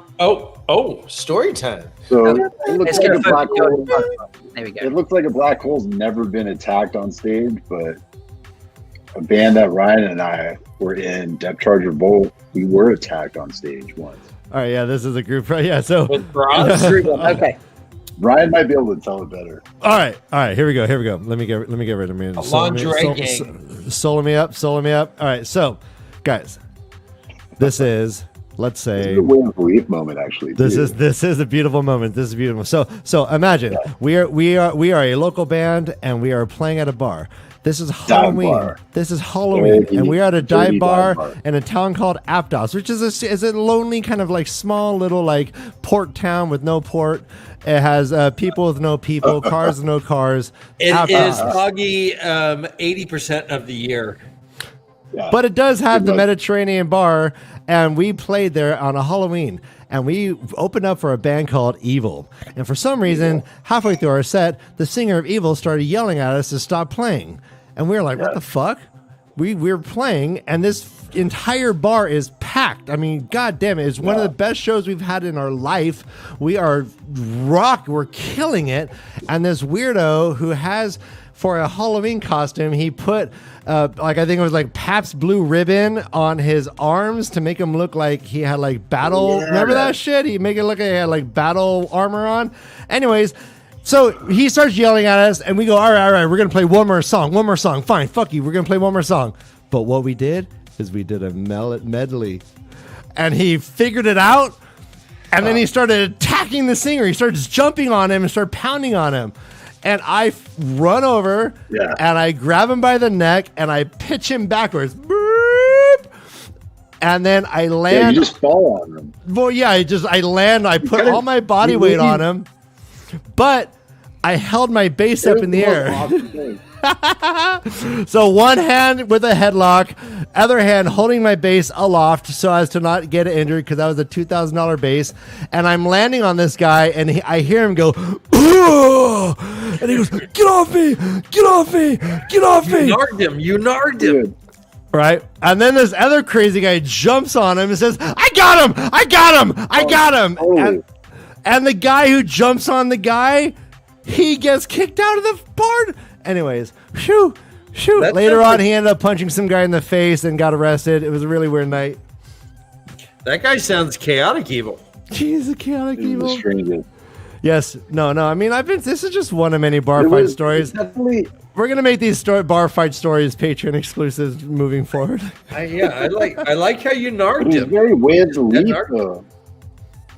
Yeah, you just kind of like leaned on him and like and contained him. Yeah, and then It's later like a on, non-violent way. It's very way of the leaf of you. we had to check You him were another like time. He started charging our singer, and we like 3 of us ran, and like one of our friends like started choking him, and we pinned him against the wall. Anyways, I'm done. We're non-violent. We're non-violent. This is I'm beyond that. This is the way of the leaf. What does this have to do with bras? They're asking us. That's a good question. I was trying to find the combination. I don't think throwing bras on stage is violent. I said bras, and Todd goes to a violent attack, which is very, He's like, very remember that fascinating. time we kicked some guys' asses? Very fascinating. Let's get into that, Todd. And Ryan, we have a name for your Patreon section of bar fights. We're going to call it Bar Fight Chats. Bar fight chats, Fight yeah. Chats. Nice. The way the bar, Fantastic. The way the bar fight chats. the way the bar fight. Tall drink, my good man. Oh man, Aptos. I drank with Big Al on Thanksgiving Day or Thanksgiving night one time. Me and Big Al at the Mediterranean bar next to Shotgun Face, who doesn't really say much, but he did shoot himself in the face with the shotgun. This is all You called him Shotgun Face. Not Yeah, to his. well, I didn't say to his face. No. I just okay. in my mind, he was always Shotgun Face. But yeah, he lived. But his face is all shot up. All right, moving on. Was he like Baron This is von like, hey, Underbiting? if you let me keep going, this is going to turn into like a Bukowski's nightmare. Let's just All keep right, going. all right, Move yeah, on, then move we on, gotta move go. Todd does have a out. So, Todd. Todd. You reach the last chapter of the book. La. Tavern All right, Food. chapter 53 is The Wheel Turns. It is the Wheel of Time emblem. Classic one. 7-spoke wheel with the snake kind of eating its own dick. They wake up. They realize the blight is everywhere. The Green Man was just holding off the blight, but the blight is starting to eat away, even at the tree that the Green Man kind of formed. Like some of these leaves were starting to turn brown, getting all mottled and stuff. Loyal's like, bro, he's like, hey, sorry, I can't leave like this. This isn't right. Tree Brother deserves better. And he starts to sing. It says, Rand could not say if there were words or if it was just pure song. In that rumbling voice, it was as if the earth sang, yet he was sure he heard the birds trilling again and spring breezes sighing softly and the sound of butterfly wings. Fantastic. So, Loyal's Just done. laying it down. Oh, fuck. Oh, There goes the beer. All right. Oh, go. We're getting sloppy. Dude, that Hey, was episode one 23. Episode For, that was Here's a kicking in. that was one for the Green Man that he spilled over. Right. That was for our lost homie. Lost homie, dude. So, yeah. All right, so here's a good question. Is the Well, song that Loyal sings the same song that the Tinkers are looking for? Ooh. But I still haven't found. That's a good question. I believe in the kingdom. I know the Ogiers, they don't even, they're like, the Tinks can't learn our tree songs, right? Didn't they kind of establish that? Oh, good point. I can't remember. Yeah, that sounds correct. Yeah, I don't. Yeah, maybe. I mean, these are unearthly. just like- These are unearthly sounds. I mean, they are earthly sounds, but these are not sounds that humans can be making. Sounds. And he said that his tree song does not have the power that the Green Man had, and he wouldn't have even have been like such an awesome singer or whatever right then if there wasn't some of the Green Man still existing in this spot. But for whatever reason, he's like, the blight will not touch this tree. The blight will go all around it, but this will be an oasis for years to come. And someone will probably open up a burger shack there, or a churro stand, or sell snow cones, or A vegan restaurant. Yeah, vegan Chinese food. The best. Fantastic. It'll be the best indeed. Land gives them some props. It says you're a good Ogier. Oh, he says you're a good man, Ogier. Which I'm not. So what does that mean? You're a good man, Ogier. That's fucked up. Is that a That's contradiction? Oxymoron? What is that? That's just a that's landism. speciesism. Is it? Yeah, Species? land's being land. Is that him trying to be nice? It's just not working. He really tried hard. Or is he really just saying, yeah, you're more like a man the more I get to know you? Like the parts I like about you are the parts that are like me. Ogier. It's like wanting my dog to be like. And the more I like you. He's like, oh man, I really love it when my dog really just understands what I'm saying. It's like I just talk to him, he just understands what I'm saying. It's really great. It's so cool. He's almost like a human. My dog's almost like a human. So It's really much cool. better than people. Yeah. You know, my dog jumps on the bed and sleeps on a pillow. He thinks he's a human. Just like Ogiers. It's so great. It's so great. Ogiers think they're men. It's crazy.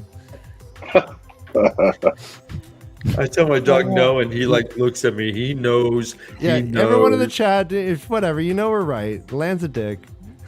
This is like racism, but like on a weird level. It's like speciesism. This is horrifying.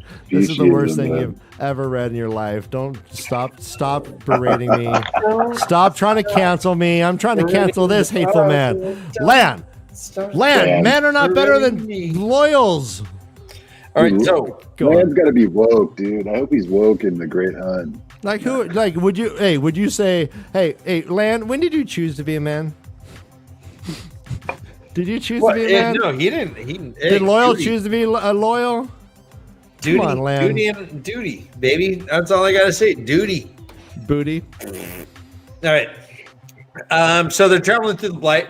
Blight seems a little bit more subdued. They're not. Nothing's attacking them. Seems like all right. It's not as bad. It seems like spring's kind of coming back a little bit. Kind of weird. All right, cool. They stop where they stopped before in the Malkier by the lakes. It seems like even the towers, those broken towers, are a little bit taller and glistening or shinier. Seems like More erect. Yeah. And there's banners with golden cranes flying in the wind. So they stop for the night. They go on. They go to Faldara. Okay, let's touch on this real quick, Dan. Huh. Whatever Scott's talking about here, what Loyal does here makes me tear up. I think that's where he sings for the Green Entry. Yeah, the tree. I just got some lag. My bad. Lagging. So they stop for the night. Cool. And then they kind of go on and Faldar is just in party mode. Raging. Guys, have you ever been in a town where they're just ringing the fuck out of bells? You might have. We have a European. Come on, Brett. You guys ring bells whenever the king dies, or it's not been in anyone's lifetime.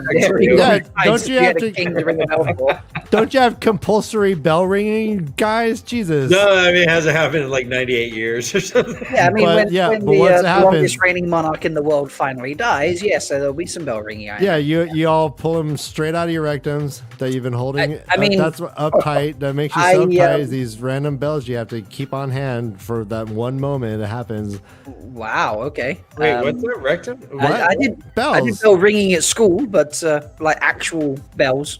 Before you start taking that weirdly. Bells are so. My friend has a bell that was like made in like 1800s, and it has you ring that thing and it's loud, man. It's like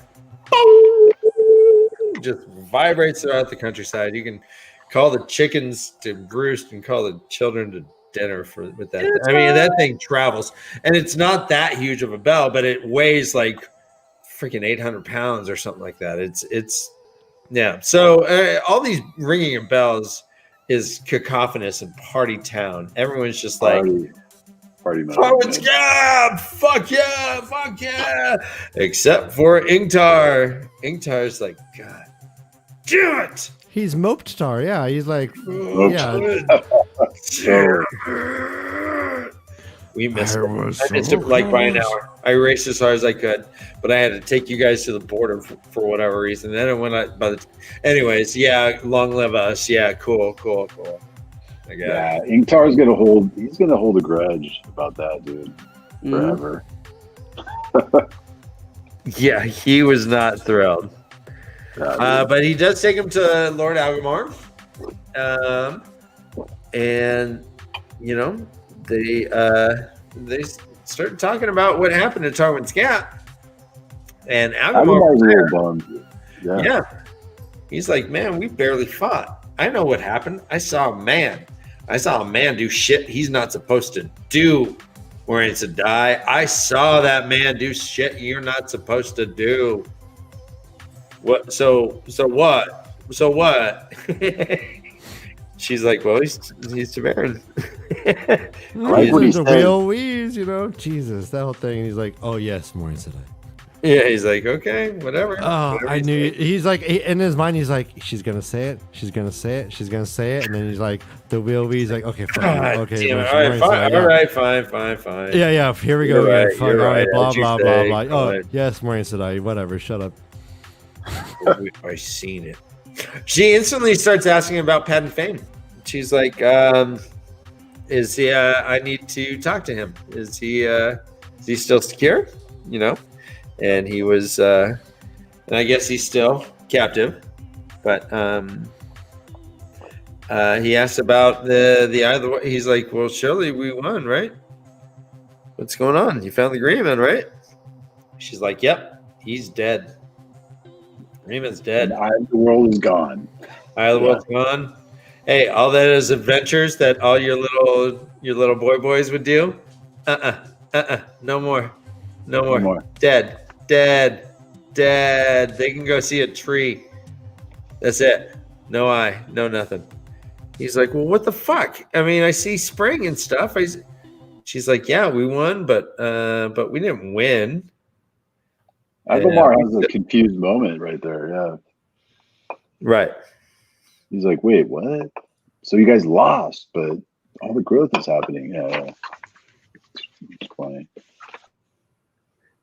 Right, and Rand's about to say something, but Moraine's like, don't say, hey, I killed the Dark One, by the way. Did you know that? Don't you? Yeah. Right. What do you think of it, Todd? They're asking in the chat. What does Todd think of Ingtar? You know, I think he's kind of a show off, prideful. You know, that's what I get of him. I mean, I'm sure he's an awesome guy. Good soldier. That's what I'd call him. But a little prideful, I don't know. Yeah. I want to see more of him, though, in the book. Okay. Cool. Right, cool hat. That'd be cool. I love the steampunk when you put on the You want him steampunk. like take his clothes off? What do you mean? Okay. You want to see yeah. more of him? You want him to have like a bath scene, like our traveling men did? So we get Moraine shows him, like whips out. She's like, "Hey, look, Horn of Valyr," and he's like, "Oh gosh, I guess I gotta pee because my body just responded in a weird way." But oh my gosh, is that the horn? We're gonna kick some ass. She's like, "Nope, this is going alien." I didn't show it to you so you could have it. I just showed you to show you how badass we are and how important our shit is. But you can't have it. Duh. He's like, and then when she puts it away, it says, I like what he said. Sorry. well, go ahead. Oh, he just wants to go level Shagul. He's like, dude, let's go level that place, man. Come on. Right, kind of funny. right.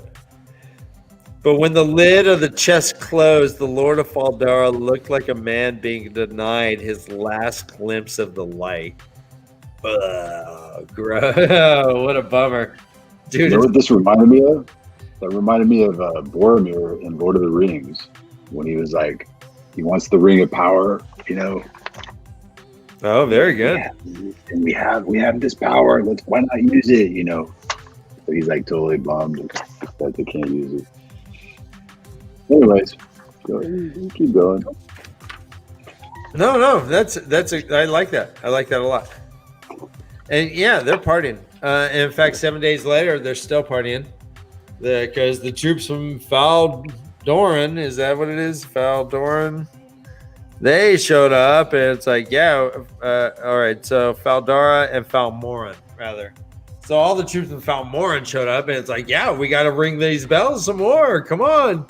These guys deserve it too. Glang, glang, glang, glang, glang. So they're just bells galore. There's just 7 days of just bells. You hear the bells ring, ching-a-ling, bang-a-ding. Anyways,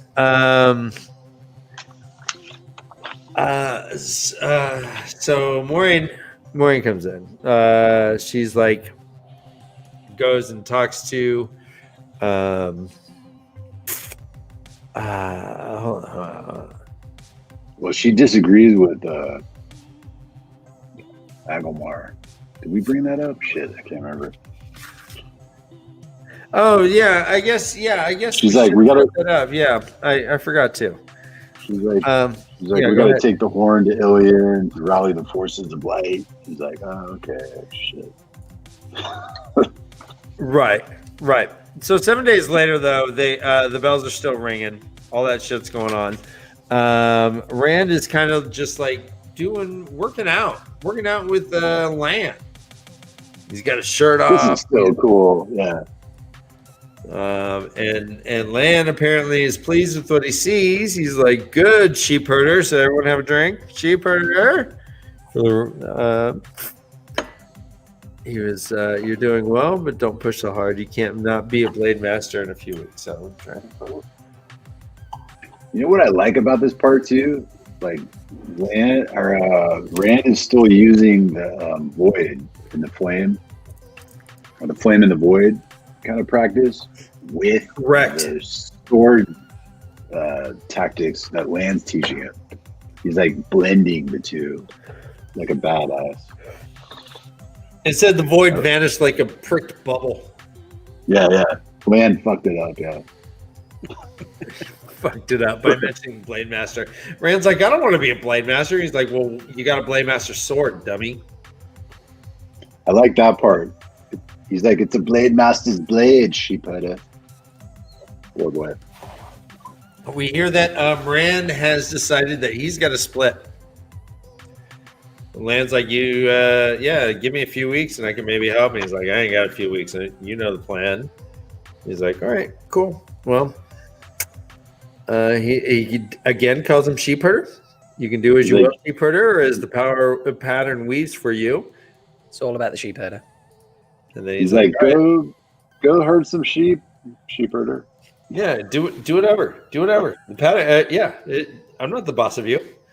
Yeah, go have fun. I don't care. I'm gonna go though, and why is that? Because Maureen Egwin just showed up, and Land's like, this is gonna get awkward.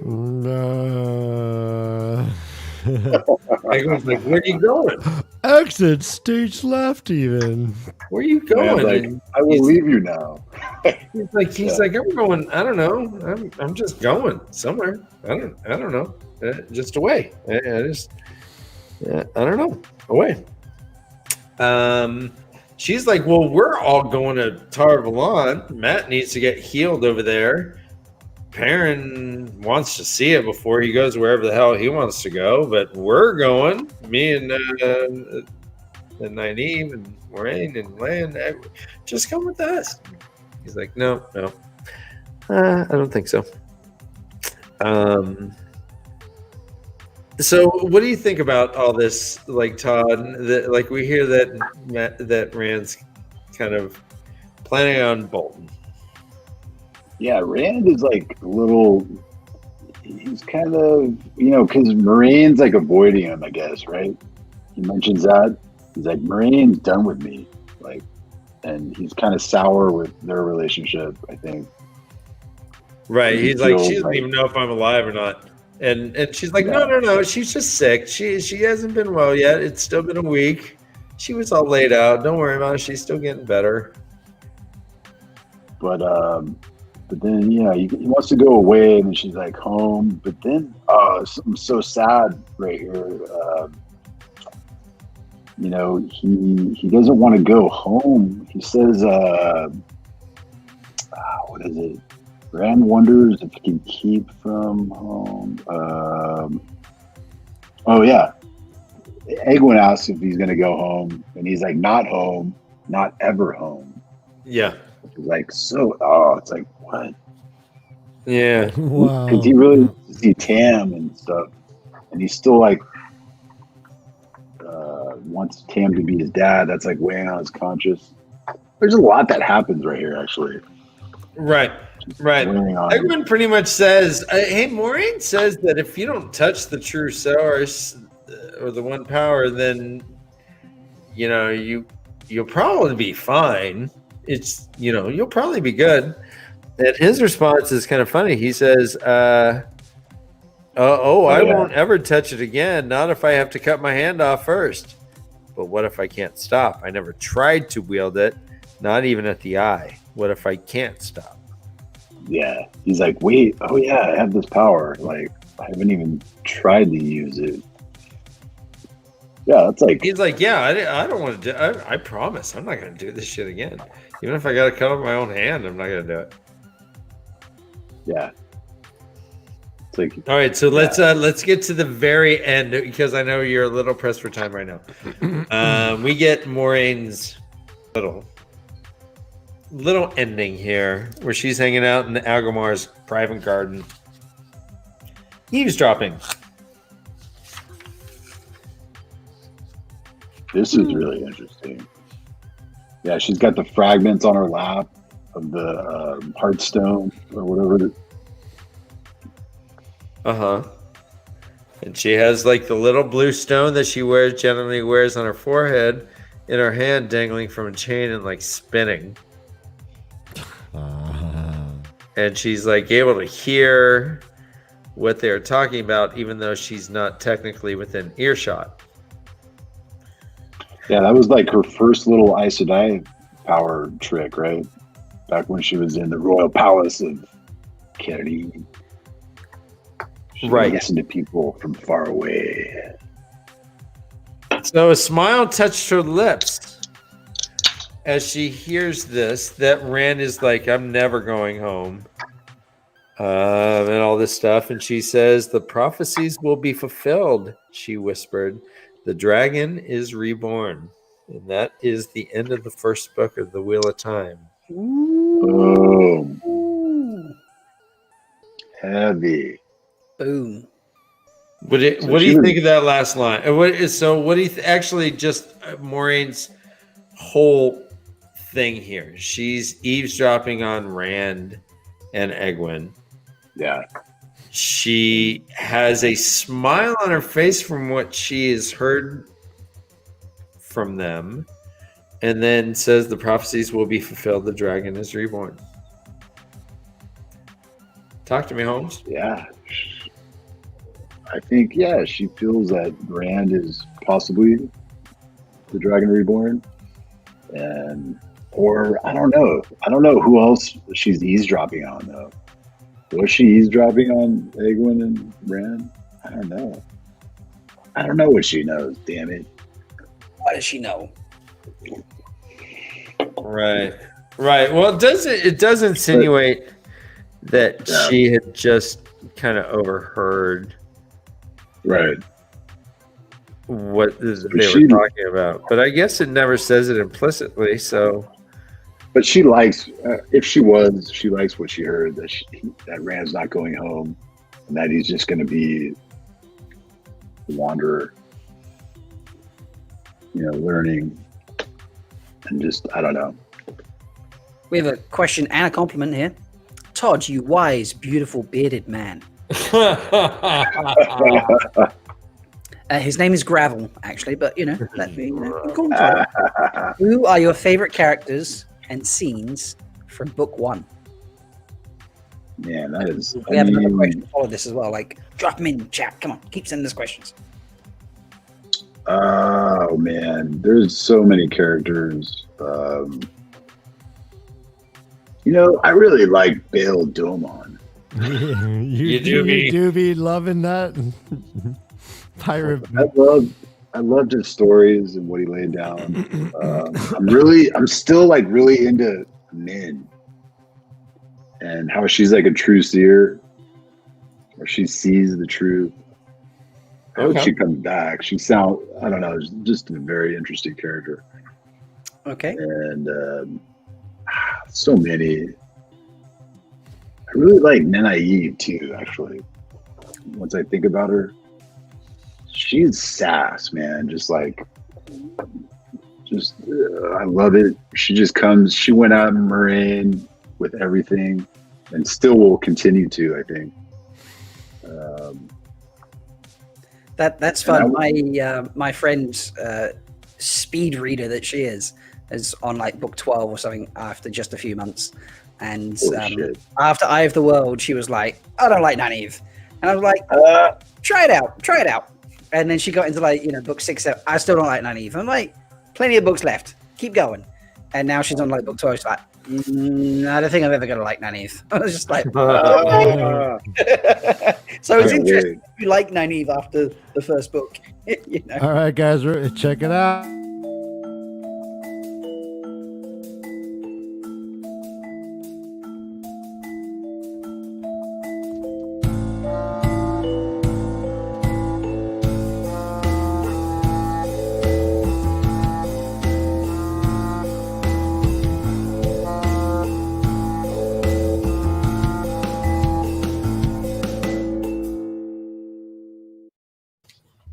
Ladies and gentlemen, we have Joe from Talk Around Riyadh joining us. He's got a little bit of time and he's agreed to spend it with us. Oh, there is that beautiful sonorous voice we all know and love. Joe! How you doing? We just finished recording our podcast and I said, let me jump on. Let me give them 10 minutes. I owe them that much. Oh, you don't owe us nothing. We owe you so much more. Thank you, Joe. Hey, Joe. Hey, Joe. Getting props already. Mm-hmm.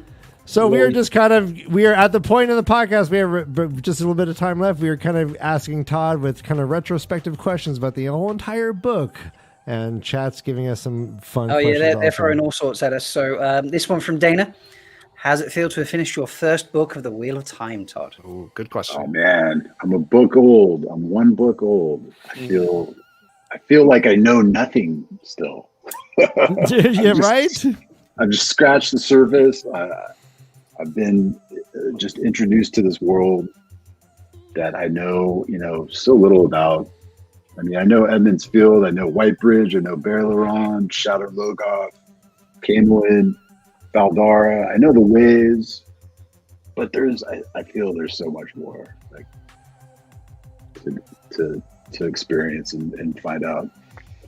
Just blown away by Robert Jordan's like world building. Yeah. Hey, Joe, what do you know? Hey, hello, Joe. But by the way, Joe, take off those spoiler pants, please. No spoilers. Oh yeah, no. I know. Hey, Todd, if you could somehow magically, and we're not going to answer anything, but what question do you really kind of wish you already knew and you don't want to wait to like read to find the answer? And we won't answer it. Just say it out loud. Like, what burning question, like, do you hope you find out soon? Oh yeah, if the wheel is actually like a physical thing, or is it like, or is it just conceptual? I don't know. Okay. Yeah. Okay. Yeah. Good question. Any other ones? Does the character Mordith come back from Shadow Logoth? I'm really interested in what he is, and I'm really interested in Mashadar and what the hell that power is, and what it is. Like, it seems like it's unrelenting. It doesn't care who you are. If you're evil, good, it'll just kill you and destroy you. So I'm really the blob in vapor form. Do you think we're going to see Mashadar again in the story? I think so. I think we will. I hope so, because I think it could be a powerful force. And I want to know what the hell it is. It's like some ancient just power. Because there's so much about this world that's like, I don't know, that I want to. We have a prediction from Village Mattress. They reckon Mordef is Steve. I don't believe we've insulated Todd from a lot of that stuff. I don't know if he even knows what Steve means. Yeah, I knew it was. It doesn't spoil anything. But I do want to say that it is official stance of the Way of the Leaf that there are no more Steve jokes going to happen on our podcast or our show. It is gendered and inappropriate. There is a Dana, but we don't make jokes about Dana. We exclude Dana. Dana could be so many fun jokes to be about Dana, but we don't care about Dana. We only care about Steve. I think it's sexist, so we exclude all Steve jokes. Unless you're on a show and your name's Steve, and then there are no holds barred. We are throwing every Steve joke we can find at you. Well, there's a difference, right? They've confirmed Dana on Wadon Prime confirmed Dana as Dana. No one's confirmed Steve is Steve yet, so that's why I think there's much more fun around that. Oh, you know what? Your facts are killing the killer of humor. Questions. Let's get back to Fuck your facts. What do you think will happen in the great? Fake news. Fake news. Yeah. What on Prime? Oh, yeah. Next thing you know, you're gonna follow them on Twitter and just follow everything they do and just worship everything they say. No. Oh, I do. Sorry. So this is a great question, Brother Buddha. Actually, so the next book is The Great Hunt. What do you think that's going to center around? Well, I'm confused now because they have the horn of Valir, and I thought the horn. That's what everybody searches for in The Great Hunt. So I'm confused. I love it though. I love it. That's Robert Jordan, dude. Just throwing the puzzle at me. Give me two predictions for Rand for this next book. I think Rand, he's going to be kind of stumbling and figuring out his powers. Okay. Like how he stumbles down that hill. I think that's him. You know, like how he stumbles down the hill, after the Agenor, and he's just kind of stumbling through things, but he's still super observant and still awesome. Yep. But just kind of like a babe in the woods, I don't know. Okay. Yeah, I mean, Brother Dan found himself unconscious in a bed of leaves and told us the entire story, and he was completely unable to think for a very long time. I was in Sao Paulo, Brazil, when that picture was taken. Right? Did I tell you that story? I feel like where you were changes every time you tell your story. What? I mean, but the moral of the story is that Rand was lying unconscious and became the ultimate first prime philosopher of all things. I am me. I mean me. I am me. I means me. Me. I am Rand Althor. Joe, have you ever thought about that? I means me. I means me. No. Have you ever really thought about that? No. Jeez, I mean, Rand, so yeah. Subject of today's table talk. You should watch our show more. All right. All right, Todd. What are your thoughts? This is from Ian Harris. What are your thoughts on Jordan introducing us to the Green Man, the coolest character, and then killing him off? That was just, oh my gosh. Oh no. Doom, doom, doom, doom. That was the Sopranos ending. All of a sudden, we just stopped the stream. Boom. I'm eating my cannoli. I gotta go to the bathroom. Yes. Yeah, that's a good question. So what do you think about the Green Man's death? It's so epic. He's like the most epic character, and then just goes out blazing. taken out. Like, I don't think so, because he said he was going to go to another place to grow things. He said that. He's like, I could find another place to grow things. I think he said that. That was his exact quote. Yeah. I think, Egwin was like, yeah, I wish he had found his other place, but maybe. And the thing about his power will always be there, and the blight won't. There'll be the oak tree, that circle with flowers. Mm-hmm. That'll always be there. I think that says a lot. Like, he's not gone. I hope he comes back. That'll be freaking badass. Okay.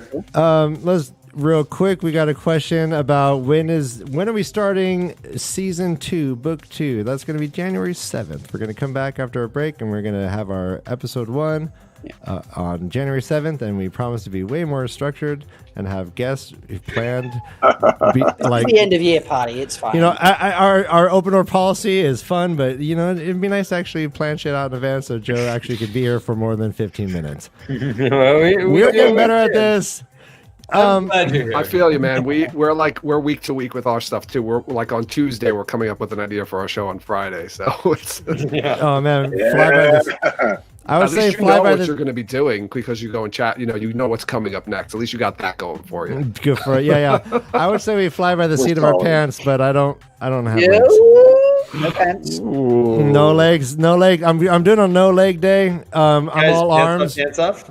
So yeah, like tomorrow I'll do. It'll be my leg day. Hey, I want to show everybody just for shits and giggles. Let's check this out together. I got a shit. This is. I got a giggle. Yeah. This is our first. Oh, I remember this. Look how young we were back then. This is our first episode ever, and this is Todd. Us introducing Todd. And because this is a really cool thing that we have going on. He has known Ryan for about 20 years. They were in a band together and is in a project now that's called It Looks Like a Black Hole. I had to look it up. One word, all lowercase letters. It looks like a black hole. And their last album is called Ghosts in Your Blood. So this is a really wonderful musician, a really good friend, and a first-time reader. Guys, let's welcome Todd Coleman. Well, isn't it? Do you remember the bell? Do you remember the bell? Did we interrupt you, buddy? Well, hello. I didn't mean to interrupt you there, buddy. It's a pleasure to be here, gentlemen. Hi, Todd. It's all edited. Well, hello, Brother Dan. Hello, Todd. Brother Ryan. Look, I can't even look. I'm not even looking at you. I think I'm looking at you, but I'm like looking away from you. Crazy. Todd, you've been following along. You agreed to start reading. I think it was Dana Lou who told me, you're like, Ryan, do you realize you're not looking correctly? I'm like, oh, shoot. Thanks. Am I correct? Yes, you are. Awesome. You are totally correct. Todd, has anyone ever confused you with James Hetfield from Metallica? Lay the foundation for Todd, did you sue Napster? Please let me know what your kind of reading background is. What's your kind of style books that you tend to read? I've never gotten to I'm an avid reader of fiction. Ryan, I have to say, I missed the artwork. You always had a lot of artwork in the back. Yep. There's a whole story about that. That got lost in the divorce. Oh, dear. Oh, right. Yeah. Jesus, guys, how far have we come? Todd's voice is still beautiful and sonorous, but look at, we've moved to color and moved away from sepia tone. I lost my fern. Lost my fern along the way. Like crazy now, it's all live. My fern tree kind of defined me, and it was a nice change of pace. Oh, man. Ryan said I looked like I was in a doctor's office before. You guys were always dressed very formally. It was like shirt and tie every week. Yeah. And then I feel like we got to, not that I want to, say it's them, but I feel like we got to stripping puppets for the podcast in July. And then after that, you guys were like it got more and more casual after that, in a good way, not in a bad way. And we learned a lot about ourselves that event, like really and truly. What about you two that event? Like something came out of me, and I've been freed ever since. Chest hair came out of you. This house is cleansed. I don't want to bug in. Yeah, you'll never let that one down, Todd. I haven't brought that back since the first time it happened. All right, yeah, that was. We played that about 5 or 6 times in every tavern talk. By the way, you just Yeah, you're never there. We're just like, let's check out his nips. Yeah, we pause it. We like draw pictures on it, like Trump on a map with a Sharpie. Hairy nips, and we're putting dicks all over it. Here you go. They do look like eyeballs, MK. You're right. Todd's gone wild. Todd's gone wild. Dana's looking and laughing. That was fun. All right, so Todd, give me 2 predictions the way for Perrin. Let's go through. So Perrin has become a wolf brother. He killed some white cloaks. He kind of got away from them. So give me some predictions as far as Perrin goes. I hope he meets back up with his wolf brothers, man. Like Dapple and all those, and Elias. Is that his name? Elias. Matera. Dude, I hope. Yeah, I hope he's okay. I remember he was like injured, and he's like healing. And, okay. Do you think they're gonna meet again? I think so. Okay. Dapple said that. Dapple was like, "Yeah, we'll meet again another time." And I'm really into Perrin's his character though. That was another character I was going to bring up when you asked me. Yeah, Perrin. I got a question for Todd. Yeah. So we've had a couple deaths this book. Tom. We've had Hopper die. Who's going to die next? Oh shit! Give us a prediction for who might die in book 2. That's a good question. Mm-hmm. Damn, I have no idea. I don't want any of them to die. You got to pick someone. I'm going to make you pick someone. I'm not suggesting that someone. I'm not saying they are or aren't going to die, or Right. But let's go. Just kill Matt. Just kill Matt. Just kill Matt. Just do it. You know you want to.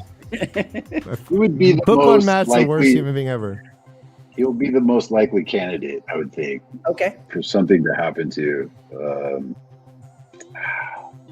But I hope, man, you said Tom. I don't know. I hope Tom Merrill's not dead, man. I hope. Maureen suggested that he wasn't. Yeah. Because he would have heard the rumors. Twist the truth, can't they? So, Right. Yeah, she said, I would have heard the rumors. If a Gleeman died in Barrelon, we would have heard about it. I don't think he's dead. As Mattress point out, it doesn't have to be a main character that dies. You could, It's true. Could be like a side character. Any of the royal family we met. Any of Oh yeah. Could be someone from the Borderlands. It could be, someone from Two Rivers. It could be a random person they met on the road. Maybe you should rephrase the question to who do you wish would die? In the second book. Good question. Yeah, there we go. Now you got to pick someone. Come on. Yeah. Oh man, now I can't remember everybody. Oh my god. One of the White Cloaks. One of the White Cloaks. Okay. Oh, okay. Bornhold, Bayer. Those Child I think are the Bayer. two. Yeah, there's those are the two Bayer, that have names. Yeah, what was the skinny guy that hated Perrin and wanted to kill him? Bayer. Child Bayer. Child Bayer. Yeah, that freaking guy. Cheers, Dana. Apparently, I have a dog friend for asking that question. Dang. Wow. Ew. Well, that's why we're all socially distanced. Yeah. Dana reckons you should be picking Charlie Sheen. John says Basil Gill. What about Basil Mordith? Gill's a good one. Mordith. Okay, we'll throw Mordith in the mix. I feel like we just do a raffle at the end, won't we? Throw the names in, just draw one out. Mordith seemed kind of like a dick to me. I don't know. Just a dude. I don't know. Right, That's all I can think of. Give me a prediction for Egwin. Oh yeah, she's gonna go on to her Aes Sedai training and Tarvalon, and I predict she's not gonna like it that much. She's gonna get into like Aes Sedai politics and yeah,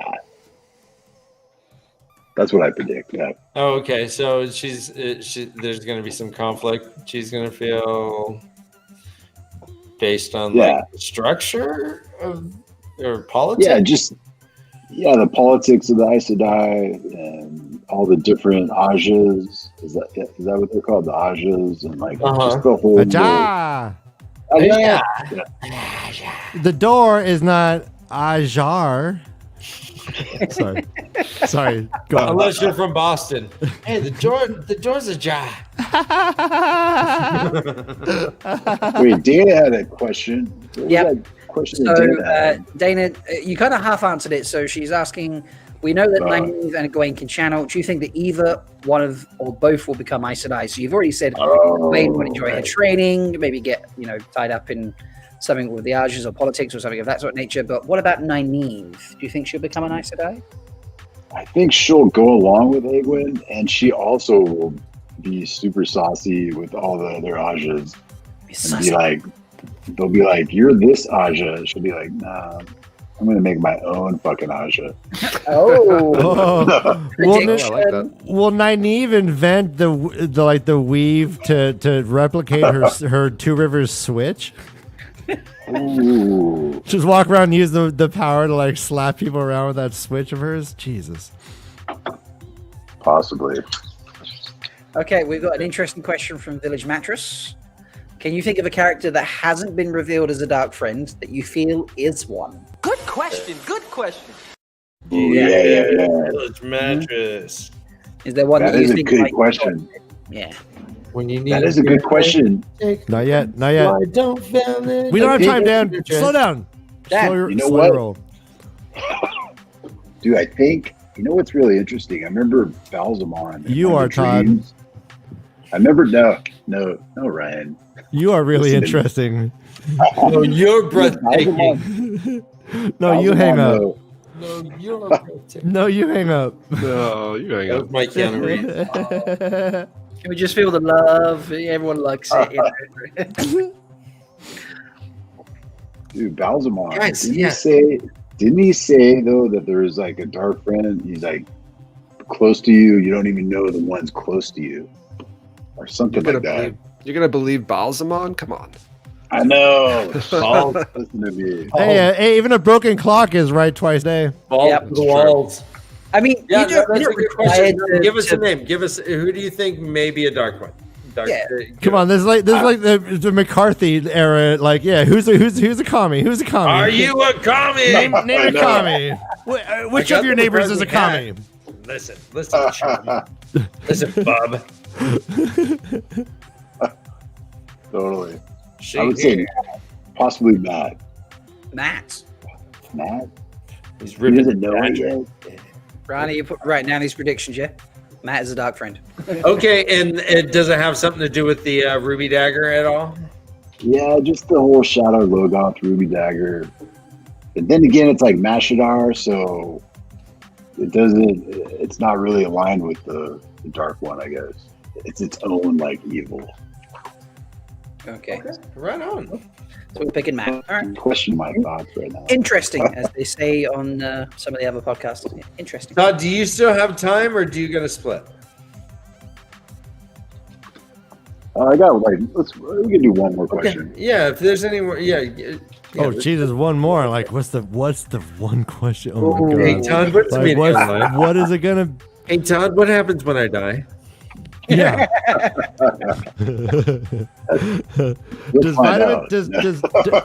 Does vitamin C really enhance hallucinations? Wait, that's your question? Oh, That's no. your one question? Here's the question. Who'd you like more, Dan or Ryan? Oh. Barf. Well, I'll tell you this. You don't have to answer that one. I It's like, you I know. like Dan's eyebrows, but I love Ryan's mustache. Oh, good answer. You and the stash go way back. You and the stash. Long history. Stash. And that fedora is adorable. I'm pandering. Seriously. Oh, wait, one more thing. I'll say this one thing, though. One thing that I love about this book is the world building that Robert Jordan's done. And particularly the whole thing with Bail Domon. I love this part, how he establishes this world as this history that goes back to civilizations that were like highly advanced with all these like things that he talks about in the stories. That are like, they seem technologically advanced. Like that whole island that has like a dome over it and it hums fucking when the moon's full and shit. Like I hope we find out more about that. I think that's so cool to have like a world that has a history of a highly advanced, technologically advanced society.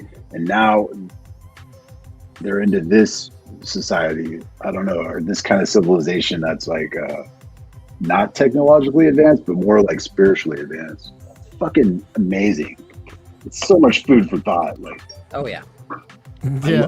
Are they spiritually advanced? So define it's spiritually advanced. Like, go deeper on that. Now, What do you mean? how about just look into my eyes?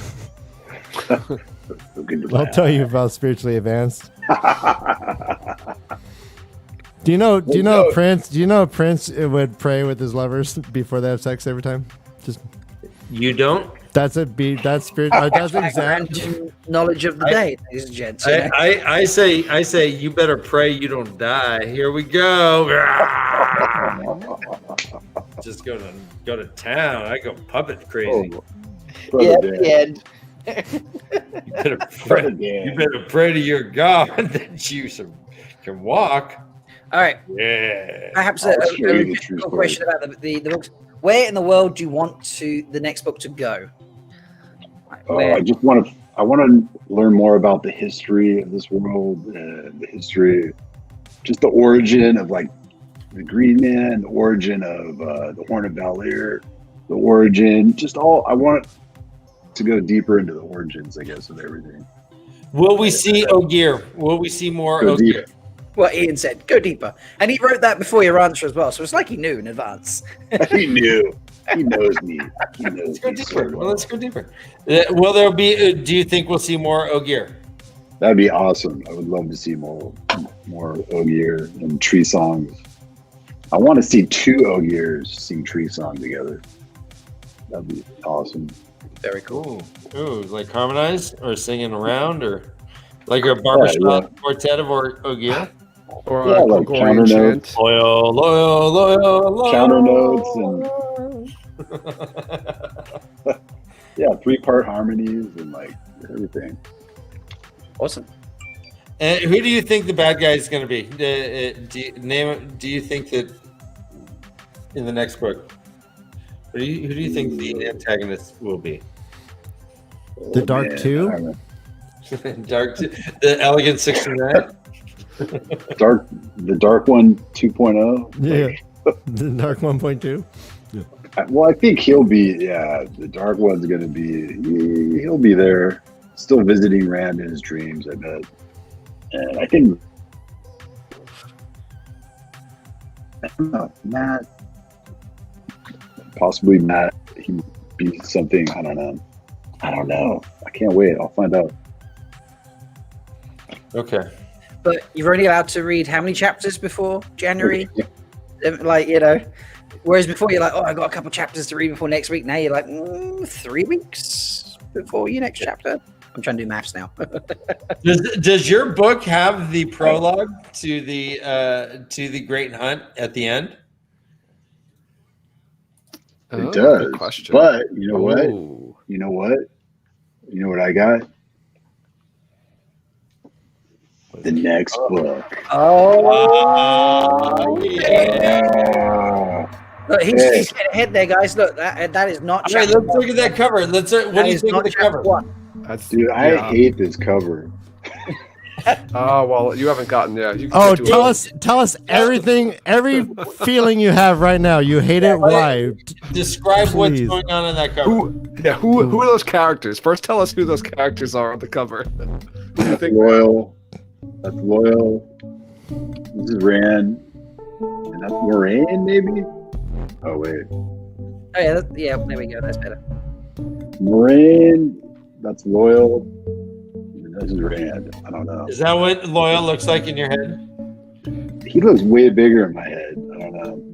He looks kind of small and skinny right there. Look at those fit. Yeah, the little legs. I don't like this. I think they could do way better than this. I was like hoping. I tried to look for a better hardback cover, and I was like, "This is the only one," because I want hardback. That's the classic, baby. Yeah. I'll send you a picture of the British version. It's very like clean cut and there's not much to it, sort of thing. And those weird like bad 80s romance novels that just don't. That's what I feel like. I feel like this is like a Daniel Steele novel. Well, let's go ahead and plug our friend. Definitely Not Odin does videos where he does little funny reviews of international covers that are great. They're really great. I'll check it out. Yeah, I'll send you a link. I'm getting emotional. I'm getting emotional. No. Yeah, group hug. I'm getting emotional. All right, coming in.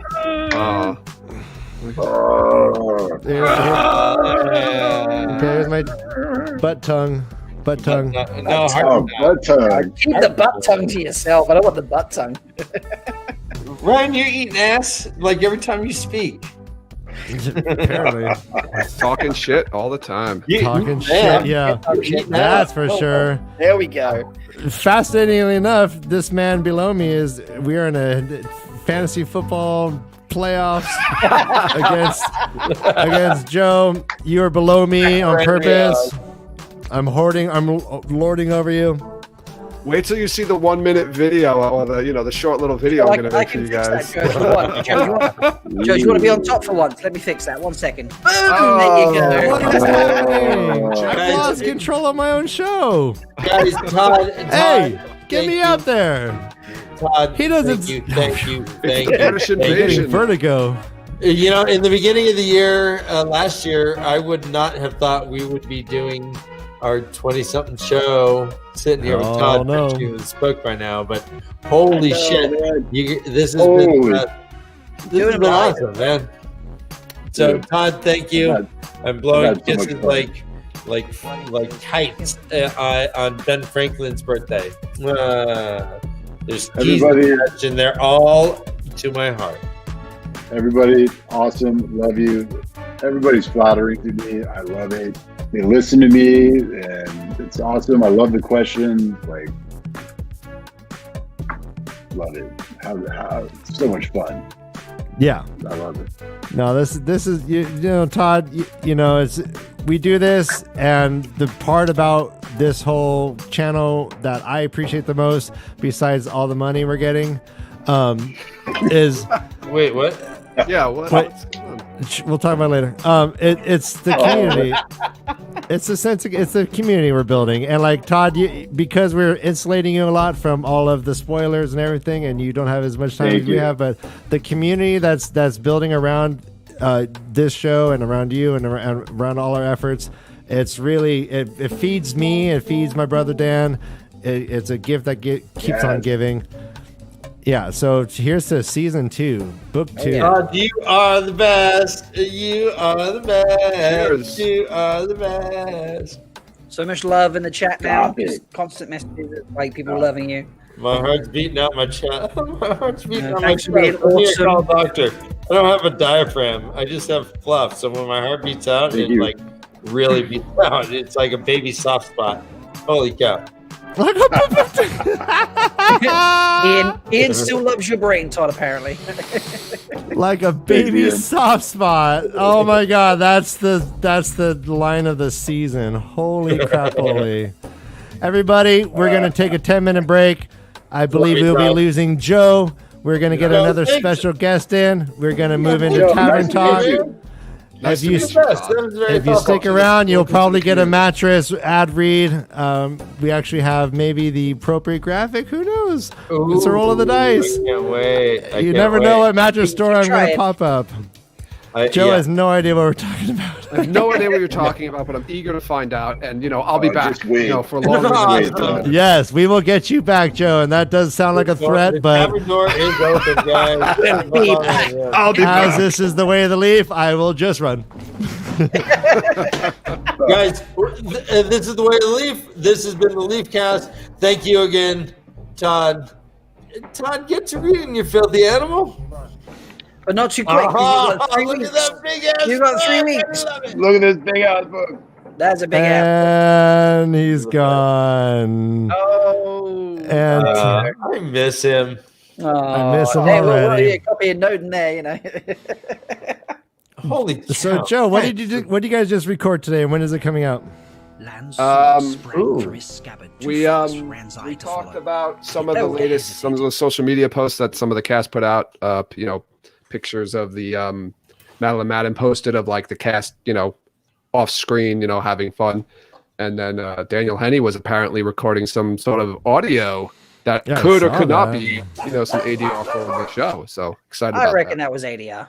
I agree. I'm 100% on board with that, not because that's what I want it to be. So, Is that when people whisper into mics and you get turned on by hairbrushing? No. This is it's audio dialogue replacement or additional dialogue replacement. So that's like when they do the initial filming, the audio is not so good, so they have to go back and record over their audio. Okay. Yeah. No. Yeah. Yes. I couldn't get over his actual biceps. I didn't know he had there's a microphone. All I saw was just biceps. Andrew and the Black Tower podcast, they did a great video reviewing it. It's super funny. I recommend everyone check it out. Oh dear. Ian only has let's go see tequila that. left. Oh, Well, okay. There's worse problems. That's a first world problem right there. That is a first world problem. Just don't drink it out of a boot, buddy. All right. So yeah, we are going to take a break. It might make the tequila taste better. Depends on the tequila, but yes. All right, so I'm gonna cut out, guys. But yeah, thanks again, and Excellent. like I said, we'll come back on for a longer. Yeah, we'll period. get you and the whole crew on. That'd be super fun. Awesome. Yep. Awesome. A Thanks for trio having me, man. I appreciate it. All right. And Thanks, I hope you lose this weekend. I hope it's a hope good you game, though. lose. I hope it's very, very close, and I hope. Hey, it's, I'm just not going to come last in the whole bloody. and I'm playing against you, Rob. Yes, Wow, boy. yes. All right, I'm gonna. Let me fix all that, right, because you're going to lose this week, so I'll be above you. There we go. all right, we are moving out. Bye, Joe. Bye, Joe. All right, 10-minute break. We'll be Ciao, back for Joe. Tavern Talk.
rock solid, Ted. Ted.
All right, we are returning shortly, getting everything ready.